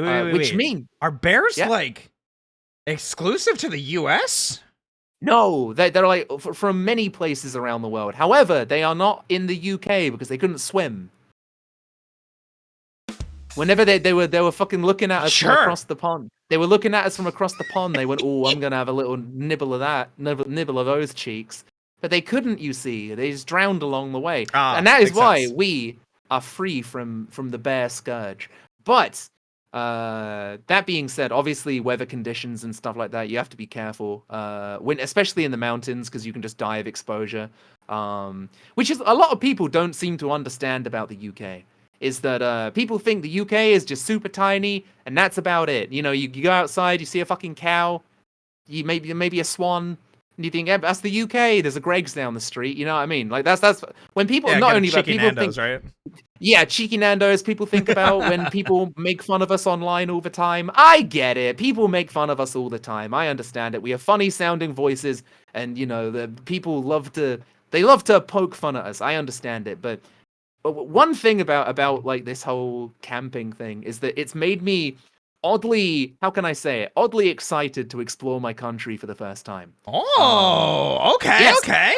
Because because you see all of these places and you think like, oh god, it's just like, it is just like something from Lord of the Rings. And I know that's such a cheesy thing, like it's just the countryside, but you look up places like the Lake District and the Peak District and all of these other like giant national parks in the UK with some like really, really massive mountains, like Snow Peak Mountains and stuff like that, with just beautiful places to go and hiking. And again, like you don't need to worry about leaving your food outside of your tent because there's no animals that can come and eat you. Obviously, you need to make sure you're clean, but the thing you need to be careful about in the mountains is just yourself. And I think that sounds like something I really want to do. I really want to isolate myself. I want to take time away from the internet. I want to get away from the hustle and bustle of the online world. And I know this is completely this is like going completely against what I just said, but I'm going to be bringing a laptop, but not because I want to go on the internet. Why not? Right? Yeah, absolutely. But I have the entirety of the Gundam series, and when I say the entirety of the Gundam series, I mean like series 1 to like, up to fucking Witch from Mercury. So I have all of the Gundams, and I haven't watched them. So I thought, okay, what if I bring like a power battery that has like, enough battery for maybe an entire day. I go into the middle of the mountains, I set up my tent, and I marathon all of Gundam by myself. Wait, you're gonna need more than a day to watch Gundam, right? Oh god, yeah, you killing me? I'm only gonna be able to get through like a few episodes. But no, that's what I want to do. I want to like only watch Gundam when I go camping. Okay. I like that idea. I think that's fun. Getting away so you can kind of like focus on you and do some things that you've always wanted to. And what? Yeah. I mean, I don't know. I feel like internet life has just been driving me crazy lately. Everyone's like fighting all the time. It just makes me so sad. I can't deal with it. I can't deal with it. Like you log on to the funny dead bird app, and he's been shot and taken out back. Poor old bird. But yeah, no. You I don't know, like especially on the fucking For You tab. Whoever thought of that piece of shit. And I wonder who. Yeah, but whoever decided on that, they need a firm talking to. Imagine whenever using the For You page. Whenever I click it, all I get is a bunch of stinky drama that makes me sad. It's actually funny you say that because I was not kidding. I exclusively use the For You page. Why would you ever torture yourself like that? So here's the thing. Here's my defense of the For You page. And that when you realize, because I realized this is the way that it worked for TikTok, so I started treating it like this on Twitter as well. On TikTok, when it shows you a video, if you don't move away from that video for a couple seconds, or if you don't like it or something like that, and then you just scroll and it's gone, the algorithm starts learning, hey, they don't want to see that. Twitter acts exactly the same. So as soon as I see a post that I don't like, I can literally click not interested in this, or I can just scroll. And eventually the system starts learning. So like if I open my Twitter right now and I go to my For You page, the first page is literally my friend posting thigh art that they did of their character. Oh, nice. And then somebody posting a thunderstorm. And then somebody else posting a picture of their Sonic the Hedgehog Crocs. So like mine's all like silly, like fun stuff, because those are the posts that I interact with, and those are the posts that I like to see. And Twitter's like, we got you. We're gonna show you those goofy Crocs. We're gonna show you these plump thigh art. We're gonna show you all this goofy stuff. Don't worry about the drama. That's nowhere. So like, But do I have the patience to even like come across it? You know what I mean? Like, if I can yeah, just stick to my followers tab, I don't want to have to go on the For I You get tab you. and have to like manually say I'm not interested in this shit because it still means I have to perceive it with my eyes. Yeah. You know, and I don't want to put myself through it. It's No, just I such a understand. headache. I get you. I get you. It's definitely the risk that you run with it. I've just found that occasionally I'll learn things that I didn't know. And when I find things that I don't want to see, it'll just learn better for the next time. But I will agree, it is very nice to not have to deal with any of the BS that goes on in Twitter land. I know. But you know what, Roy? Yeah, You know what? I'm hit me. sorry. You just reminded me. You just reminded me of something that absolutely like blew my mind and pissed me off. Because I was like, oh yeah, I'm gonna get into like camping shit to like relax me and take myself away from the drama. No, I can't even get away from it on fucking YouTube. Because like this delightful gentleman who like goes out and goes camping with his dog. I was like, oh, what a lovely channel. How amazing. And then I scroll down and the comments are like, I've been seeing you've been getting so many haters lately, and I just want you. I'm like, all he does is pitch a fucking tent. He pitches a tent with his dog, and he's getting haters. I mean, listen, sometimes that's enough. People hate seeing other people win. They go, no, do you want to know why people? Yeah. Do you want to know why people were hating on him? Because he was going into these really easy to access woods, and they're like, you're not really going wild camping. You're not going into the middle of the mountains, you fucking pussy. And I'm like, what? Then don't watch his videos. Wow, I can't believe I'm doing this on like a video about a man in a tent. Imagine having fun with your dog in the wild. It drove me absolutely crazy, and like I feel so bad for him. He's just this man in his like 50s, and he's going out with his doggy, and he's yeah, like a real tent. Yeah, he goes out and just like goes camping, and like that's kind of the channel. But then people are just like, you're not, you know, hiking into the middle of the fucking New Zealand wilderness with your. I'm like, what do you? You're not expect? building a hut made out of entirely of clay. That's what I mean. But if you want that, then there are people who do that. Like there are people who there's one channel I watch who is absolutely fantastic. He's called what was his name? Bushman and Blue. It's just this Yorkshire gentleman from the UK. Sure. And he goes out camping. Again, it's a very one thing I have noticed. It's a trend in camping YouTube. This brand new thing is that so many of them have dogs. They go camping with their dogs, and in a way, so many of them are like branding it as well. Hey, people love seeing dogs. Yes. People love dogs. Exactly. Yeah. They're like, oh, I'm going out camping with the dog, and the dog becomes like a part of the brand. And they're like, we're going to be selling this mug of the dog, and because obviously people, they don't want to click it and see some like bearded guy. They want to see the bearded guy with their cute dog. Yep, exactly. Dogs get views. Yes. Yeah, 100%. And that being said, in Bushman and Blue, his dog Blue, very very cute. But I also appreciate the fact that he does go like camping in some crazy locations in the UK that are like way above the cloud level and stuff like that. That are like so many levels above sea. And he went camping in like one of the worst blizzards in the UK, and you know, he woke up in the morning and his tent was barely visible. You know, like so much cool shit like that. That's like, it's really really cool. That's what I mean. But like he records all of it. And he records like inside the tent. He records when he's going to be cooking inside the tent. He shows what he's going to be making, and like he keeps all of the ambient. It's that's what I mean, and it's like all of the ambient noise of like the snow hitting the tent, and oh my god, it's like perfect ASMR, like visually, audibly, and soft stuff. Yeah. Well, yeah, and not only that, but it's this nice sounding like Yorkshire gentleman. He's like, hello there, flowers. He calls you flowers. That's cute. Yeah, we're going up near so and so's spine, and and it's like adorable. He cooks in the tent. Well, he cooks in the what's it called? Like the not the foyer, but he cooks in the the little opening bit, and he like opens the vents and stuff like that. And keep in mind, this guy has been doing this for like years and years and years. He's totally used to it. Sure.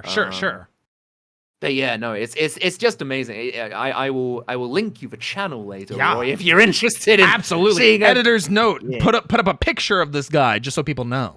Oh, there he is. There you go. Yeah, no, that's kind of what I've been. Just I don't know, Going Sure. out and camping in the wilderness, it just seems like a really fun thing to do. Yeah, that seems like a good time to me too. I'm not a big camper myself, but if people are enjoying it and having fun with it or making fun content out of it, well, hey, I can get behind that.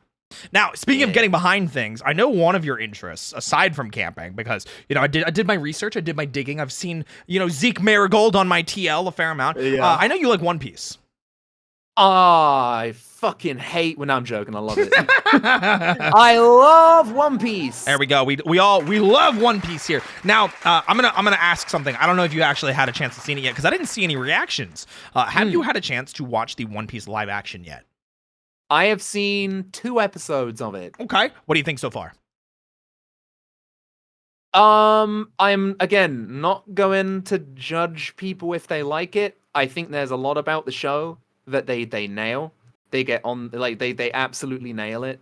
I just can't sit through it that much because I feel like despite being a really probably the most accurate like interpretation of an anime to live action, that's also kind of my problem, is that so much of it works so much better in an animated format. Sure. That's kind of where you go through it and like there are so many characters where you're like, oh, who's the main character? It's the one wearing a wig, right? It's in the live action, they have like crazy colored hair and stuff like that, and that's not really it's not that bad, but it doesn't really help that the wigs look so wig.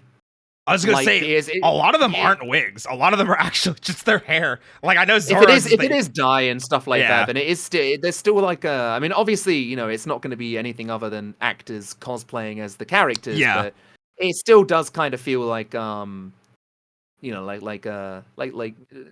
wrong with it, but it feels like a bunch of cosplayers sometimes, and that's okay. That's fine. But for me, I just prefer the anime. I prefer the manga. I think. Hey, I get you. Yeah, like so many of the jokes work so much better in an animated format. Like when live action people try to do stuff that Luffy does, it might end up not being as funny as it is in the show, So yeah, I think it's definitely going to be one of those things where you either love it or you just kind of let it slide. Sure. And I think I might be on like it might not be for me. Might not be for me. Hey, I totally get that. I respect that opinion. I myself, I loved it. I like One Piece, and this is definitely what they wanted. I'm like the target audience, like perfect scenario of. I had watched One Piece when I was younger. I remember when it first came to the U.S. So I grew up watching it and everything like that. And I got up all the way to Fishman Island arc after taking multiple breaks and multiple hiatuses. And unfortunately, I hated Fishman Island. I think it was one of the worst arcs that I watched. I think it's one of the lowest points of One Piece from what I've seen. I hated that we went from this awesome time skip talking about all these people getting new powers and new abilities, and then we immediately go to a place where no one's powers fucking work. And I'm like, why would you do this as the first arc? Like, I want to see like everyone's powers on full display and see them kick ass. I understand you don't need to give me a full arc of that, but like, tying everyone's hands behind their back and them still winning is like, I get they're powerful, but just show me how powerful they actually are. Don't just like, tiptoe around it that they have hockey and no one else has hockey. Like, come on. I know what you mean. Like I hear it a lot that Fishman Isle is where a lot of people kind of drop it. And fun fact, I did too around Fishman Isle. Because I was in the same boat. Like, don't get me wrong. I think after rewatching Fishman Isle, there's so much stuff about it that I can really, really appreciate. Kind of the idea of like, violence breed violence, stuff like that. Sure. And, I love that kind of. I know Hody Jones isn't exactly the best villain in One Piece, but I do think his what's the word? His upbringing and what kind of led him to it is very interesting. I think there's so much stuff about it that kind of adds to the world building of One Piece, but in the end, it's like it's a really, really, really long stepping stone. Yes. To get into other shenanigans, in my opinion. But. So I was saying that I'm with the target audience because as soon as I finished the 8 episodes of the Netflix series, I immediately went, all right, well now I want to watch One Piece, or I want to catch up on One Piece. So I don't want to rewatch the 500 something episodes that I got to get to Fishman Island, but I don't remember anything. So I've been watching like a recap series on YouTube of someone doing like air quotes blind reaction reviews, and they're very professionally done. Of them reading the manga and then sometimes having contextual like anime things to fill in gaps, like for the movies, for like for Drum Island to have it make more sense and things like that. And I've been like addicted, but I got up past East Blue and like to Drum Island, and I'm just getting into the recap for Alabasta now, and I'm like, I don't remember any of this. Like I remember Crocodile, I remember Chopper. But, like, I didn't remember that there were, like, 3 islands before Chopper. I didn't remember that, I didn't remember all of the people that they met, leading into Alabasta going against Crocodile. And then I finished that recap video, and they started getting ready for Skypiea. And I'm straight up, like, I don't remember anything about Skypiea except Eneru. Like... what I love about... I don't know, there's so much about, like, One Piece and about how... So many of the arcs that you thought like, they're probably not gonna matter, and now like recent chapters, it's like, oh yeah, they really matters. Like I'm sure you heard it about like Skypiea and stuff like that. Yeah. How now, more recent things have made like Skypiea one of the more important arcs in the fucking show. It's so amazing, and it makes me so happy that. I think that the live action is kind of pushing more people to get back into One Piece because it's so fun. Yeah. I was again like so much things are kind of like crossing over now.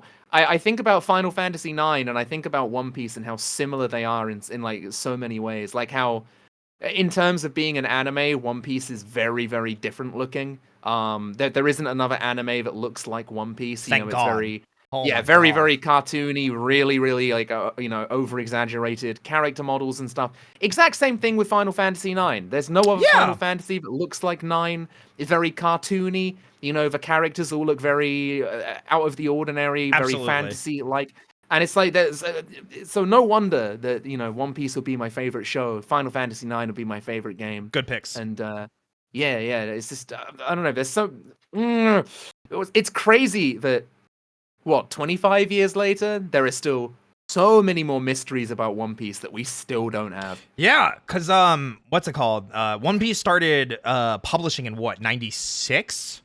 Oh, give or take, yeah. Or something. And I know it came to the US as an anime in like early 2000s, but the anime itself started airing in 99. So anime One Piece wise, we're almost at 25 years. Manga wise, I think we're nearing 30, but I know it is the second most highest grossing like comic air quotes in the world. I think the only thing that's beating it is Batman, I think.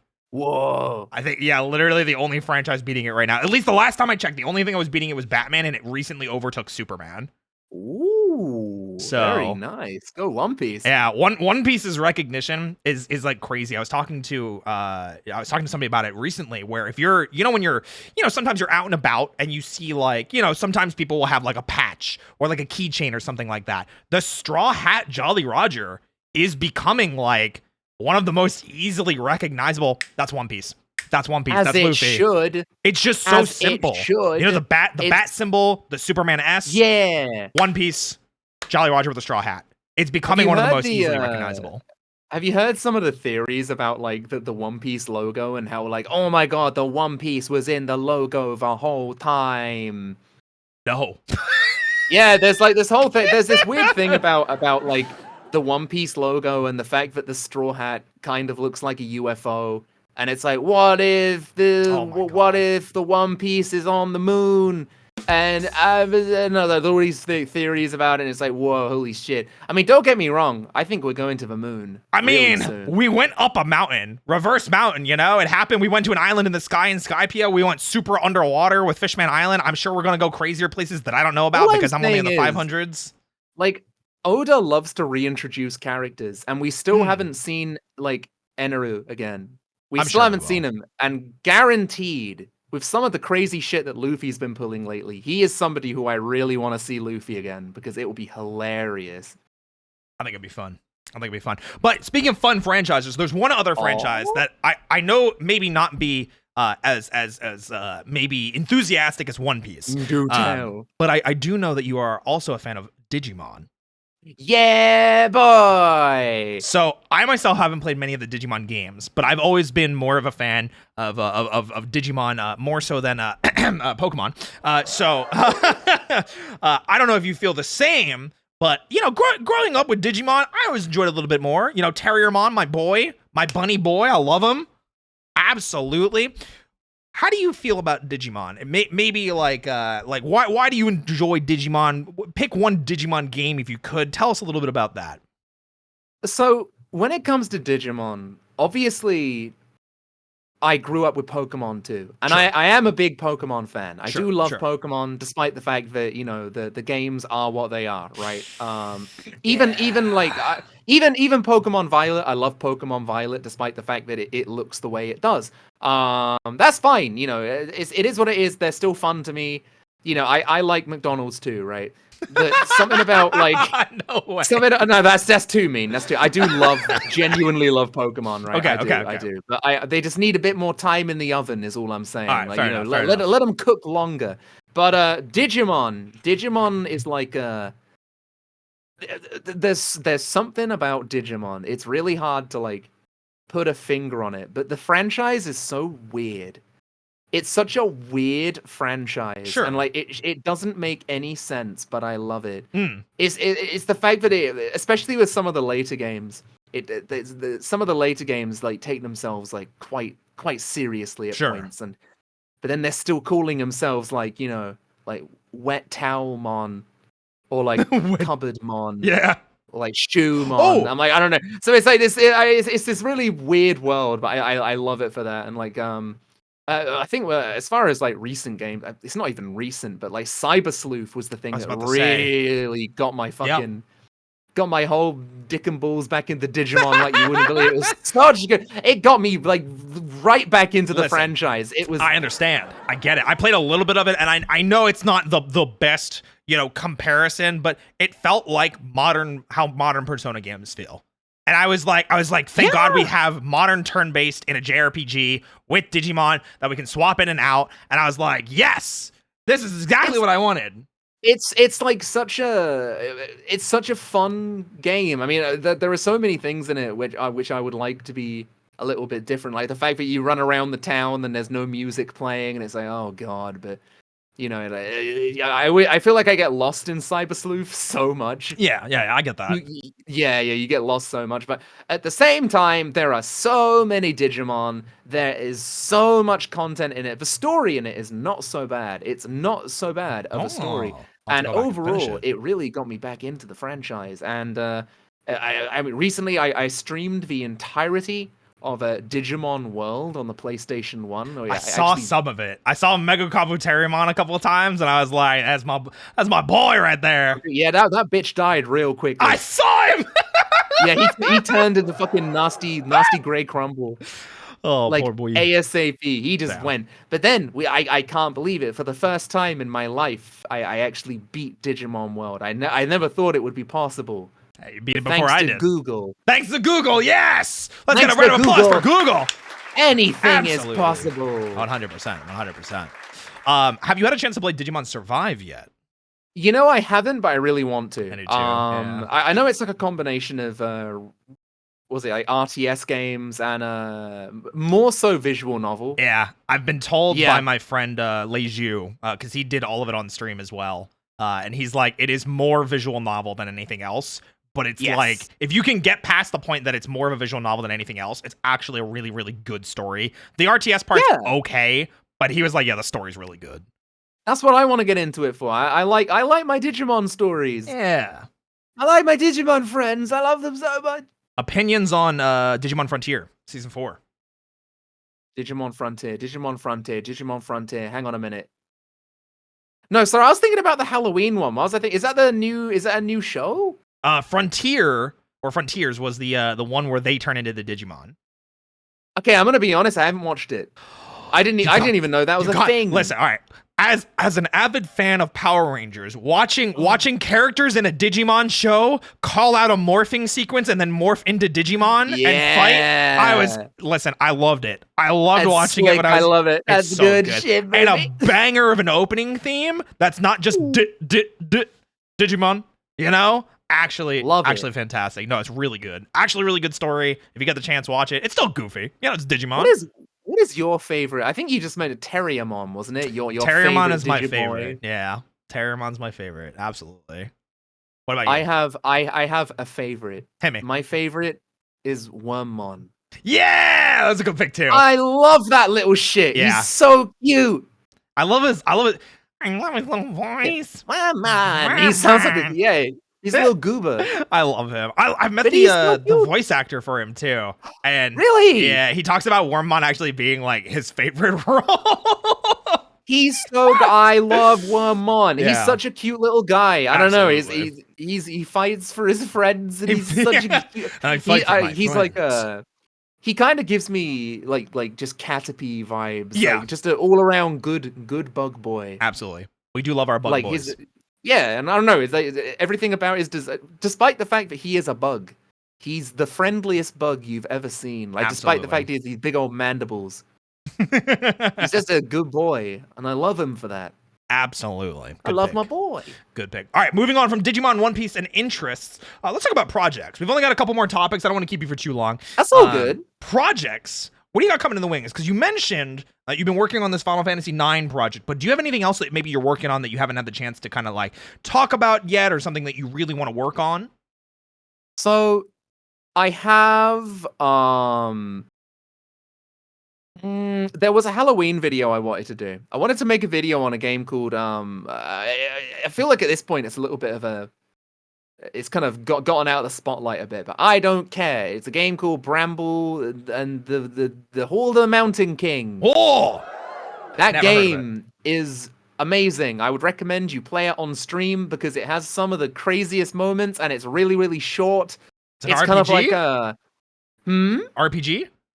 No, it's like the best way, like a Little Nightmares type game. Okay. Kind of like Little Nightmares, yeah. And it's all about like Nordic folk stories, like like Nordic fairy tales and everything. But it's really crazy how fucked up the deaths are in it. And that's what I really like about it. Like it's all about what is it? Like you're a kid that gets lost in the woods, but it's the kind of thing where all the fairy tales are like, don't get lost in the woods, otherwise a bear will rip off your fucking head. And like that's kind of what Bramble is. Like, don't get lost in the woods, otherwise really terrible, fucked up shit will happen. It's like that's Bramble, and it's such a good game. It's amazing.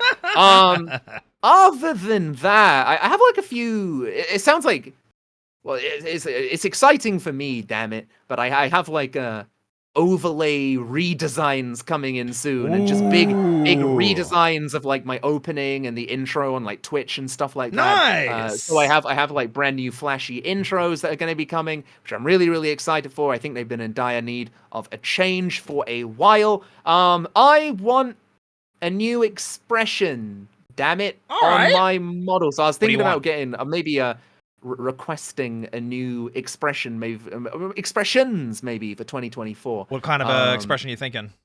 Well, I was thinking, you see, I wanted something akin to this, something maybe closer to my beautiful little. I want more weird faces like this. Yeah, weird faces. Weird faces, definitely good. Yeah, I want more weird shit. I also want because I feel like I could be really edgy in like edgy games. I want, you know, like in anime where there's like a character and they move in from side to side like this, and they have that little flash of red in their eye, and it's like. Oh yeah, they do it all the time in like Kuroko I no want that. Basket. Yeah. I want that, because then if I'm ever doing like a karaoke, or if I'm ever being like, I don't know, Shadow the Hedgehog, then I can cosplay even with my little eye, and it'll be crazy. It'll be amazing. That's really what fun. I want. That sounds a lot of fun. Absolutely. I also, I don't know. Yeah, I think like as far as other projects go, really, I just want to keep improving. And I know that sounds really boring. No, not at all. I think Like, if I'm being real with Sure. you, Roy. Yeah, give me if I the can real. call you Roy. Absolutely. Can we call you Roy? here? Absolutely. Call me Wonderful, Roy. Yeah. Roy, my boy. 2023 has been one of the worst years of my life. It has been so bad. And if I'm being honest, I feel like not only has it been like a kind of look into how burnt out I've come, not just due to work in general, but also just how can I say it? Just burnt out from everything, from Sure. the kind of hustle and bustle of the day to day to all of these other things. I just had a massive moment where I was like, you know what?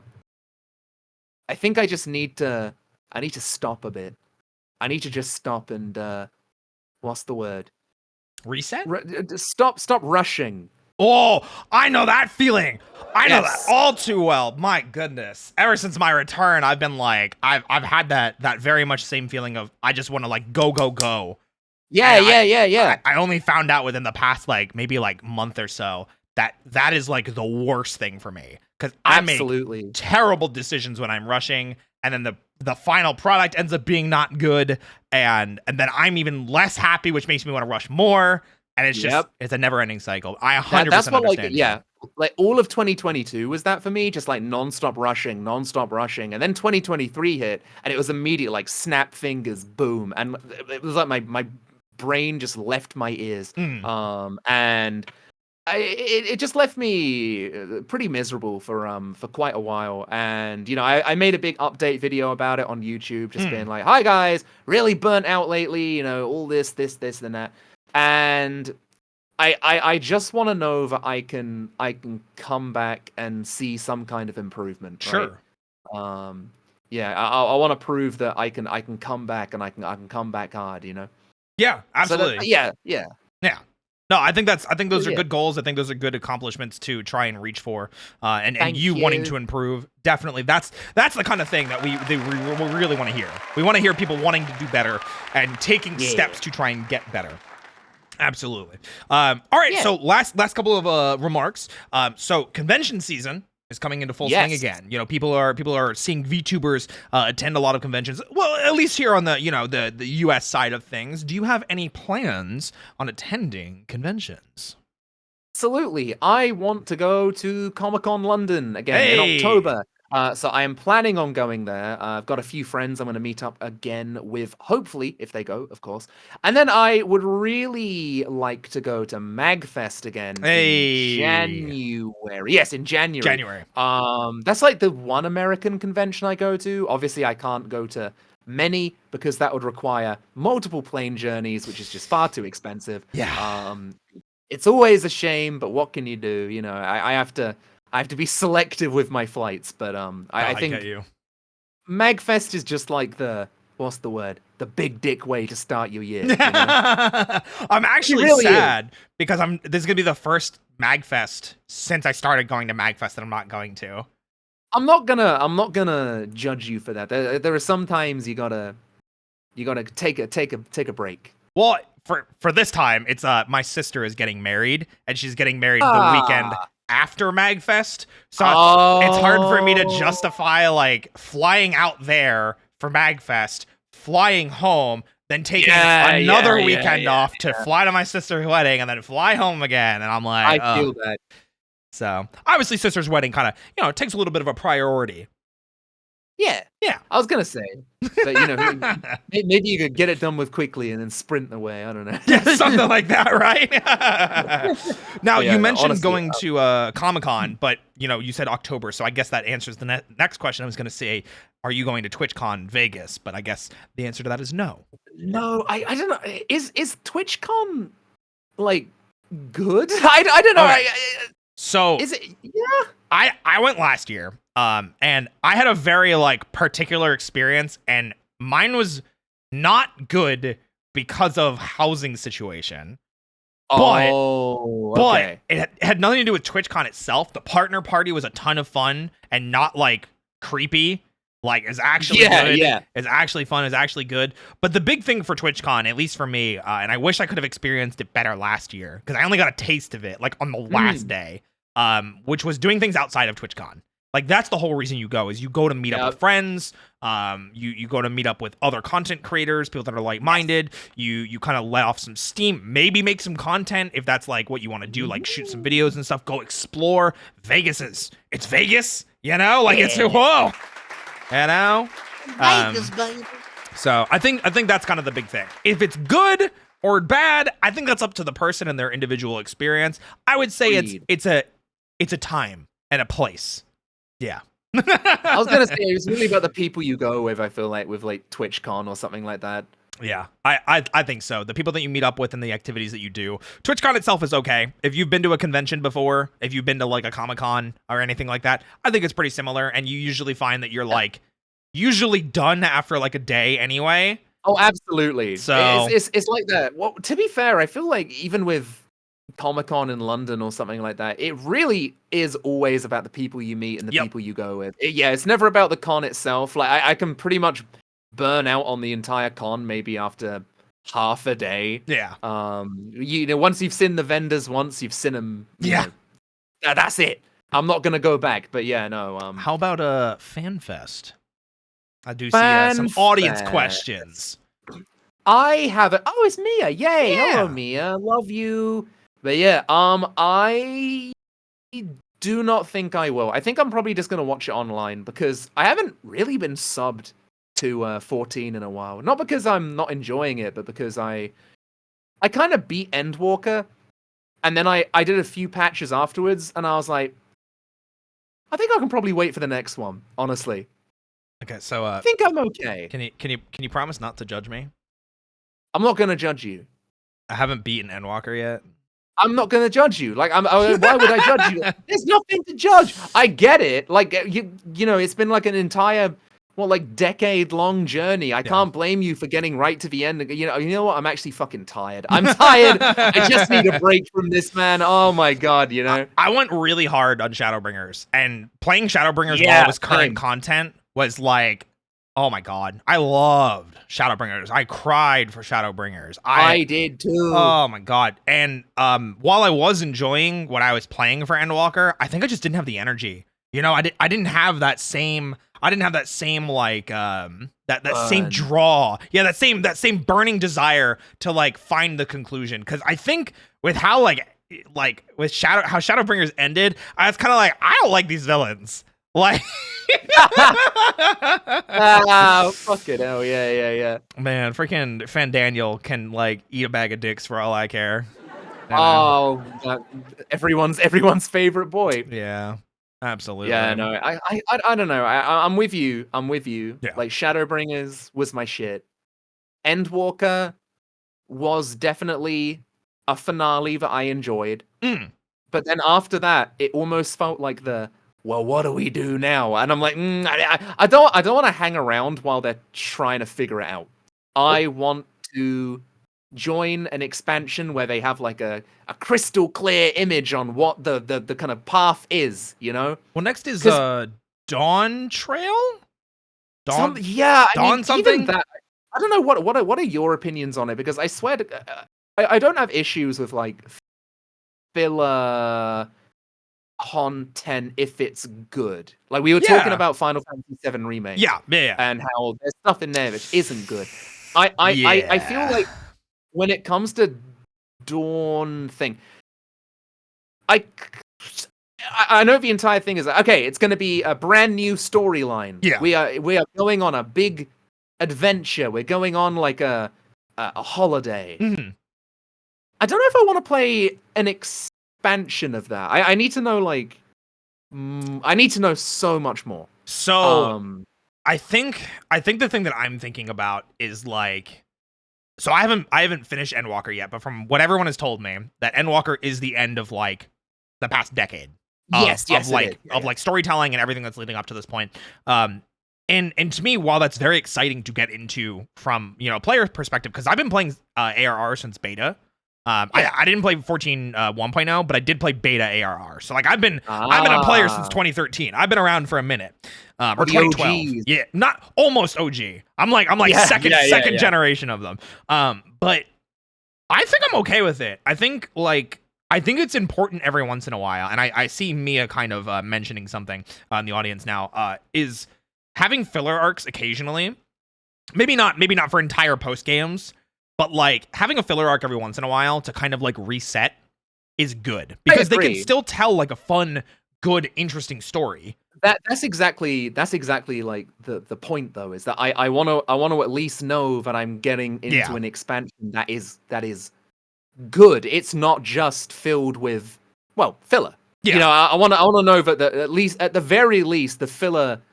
I hate filler. Sounds like such a dirty word now. Whenever you say it. Like, yeah, so whenever you say, is it good filler? Is it bad filler? Okay, let's just say whatever content they have in this new expansion. At the very least, so long as it's fun, so long as it's interesting, so long as it keeps us engaged, so long as it doesn't feel like a waste of time, then I'm happy. So this is going to be me being blindly optimistic. Go on. Yoshi P is still at the helm. Soken is still on board. The entire FF14 team is still there. And after Shadowbringer was a banger, and they reached record subscriptions, record players, record reviews. Endwalker, banger, record players, record reviews, record concurrent subs, everything like that. FF16, banger, is being praised as resurrecting the main series of Final Fantasy. And I feel like we don't have a reason not to be excited. If they were like, hey, we're losing Yoshi P, or hey, we're losing Soken, or hey, we're losing any of the other, creative team that's been working on it all this time, then yeah, 100% I would be like, and they're doing a filler arc, I'm out. But because it's still the same people and they're confident enough to sell us a filler arc or a vacation arc, as it were, or just a new arc in general, I'm on board. Like, I don't even need to know. I'm on board. If they're confident enough to sell it to me, I'm ready for it. I trust them. Decade of experience, I'm with it. I'm totally willing and happy to see whatever they have in store. But I guess it's like, how can I put it? Obviously, you haven't beaten Endwalker yet. Not yet. And I think that there is a reason for that, and there's also a reason for why I think this. How can I put it? If the new patches didn't draw you back in when it comes to Endwalker, or if like the completion of Endwalker wasn't enough to kind of make you want to beat it, then I guess what I'm trying to say is this new expansion needs a really big hook to kind of like the new patches weren't enough to hook me in. Any things like that, nothing could really hook me back into Endwalker, and that's not saying that the content is bad at all. It just wasn't enough to really grab me. Sure. So I'm looking for whenever there's a new trailer for the new expansion, I'm like, okay, where is that hook? Yeah, I think where's that thing. I think the next fan fest is especially what I'm looking forward to, because I know why I jumped into Shadowbringer so hard. I love Viera, so obviously being Bunny Boy. Wow, surprise! I wanted to be a Bunny Boy. So being able to be a Bunny Boy, and then also being able to embrace a little bit more of my flamboyant side with Dancer Class. So I was able to do that and male Viera, and I was like, I'm sold. I get to play a new class, and it's fun and it's exciting and things like that. And then I looked at Endwalker, and like Reaper and Sage, like I'm not a big melee DPS person. And as much as I do like the edgy characters, I played a little bit of Reaper, and I was like, this feels a little weird. And then I don't like playing healer at all in 14. It's so stressful for me. I'll play tank, but I don't want to play healer. Sure. So like the classes didn't sell me. There weren't new races. I didn't want new races, but I think even with something that, funny enough, Mia again is saying in the audience, is the FF14 content had them by the balls. I just think FF4. I think FF4 is just okay.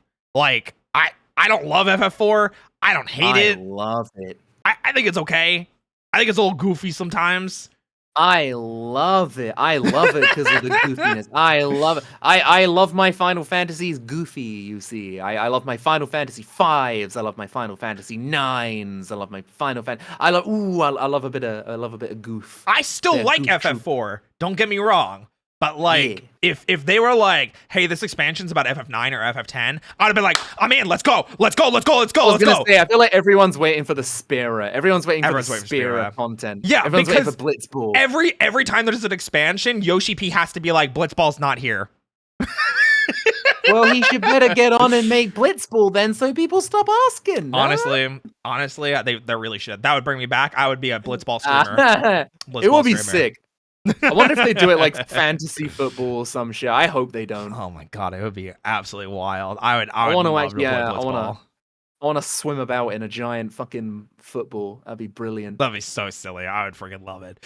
But you know what, Zeke, do you have any closing remarks? Anything else you want to remark on or comment on? Maybe some fun stuff you got coming up real soon. New streams, new videos coming out. Anything?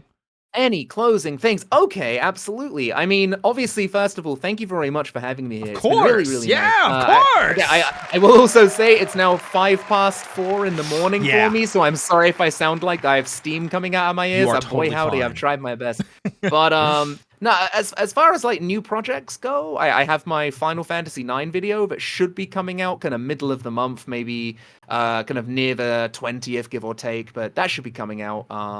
I am going to be streaming more Armored Core 6 over the next week. I also want to stream a couple of surprises along the way. Woo! I want to do, yeah. So basically, if you want to join me for some fun, then it will be great to see you over on the Clemps channel. Thank you very much for having. I really appreciate it. Of course, it's been a long time coming, and I do absolutely super duper appreciate it. Hey, I'm glad we finally got to sit down, have some fun, talk about the important stuff in life, like One Piece.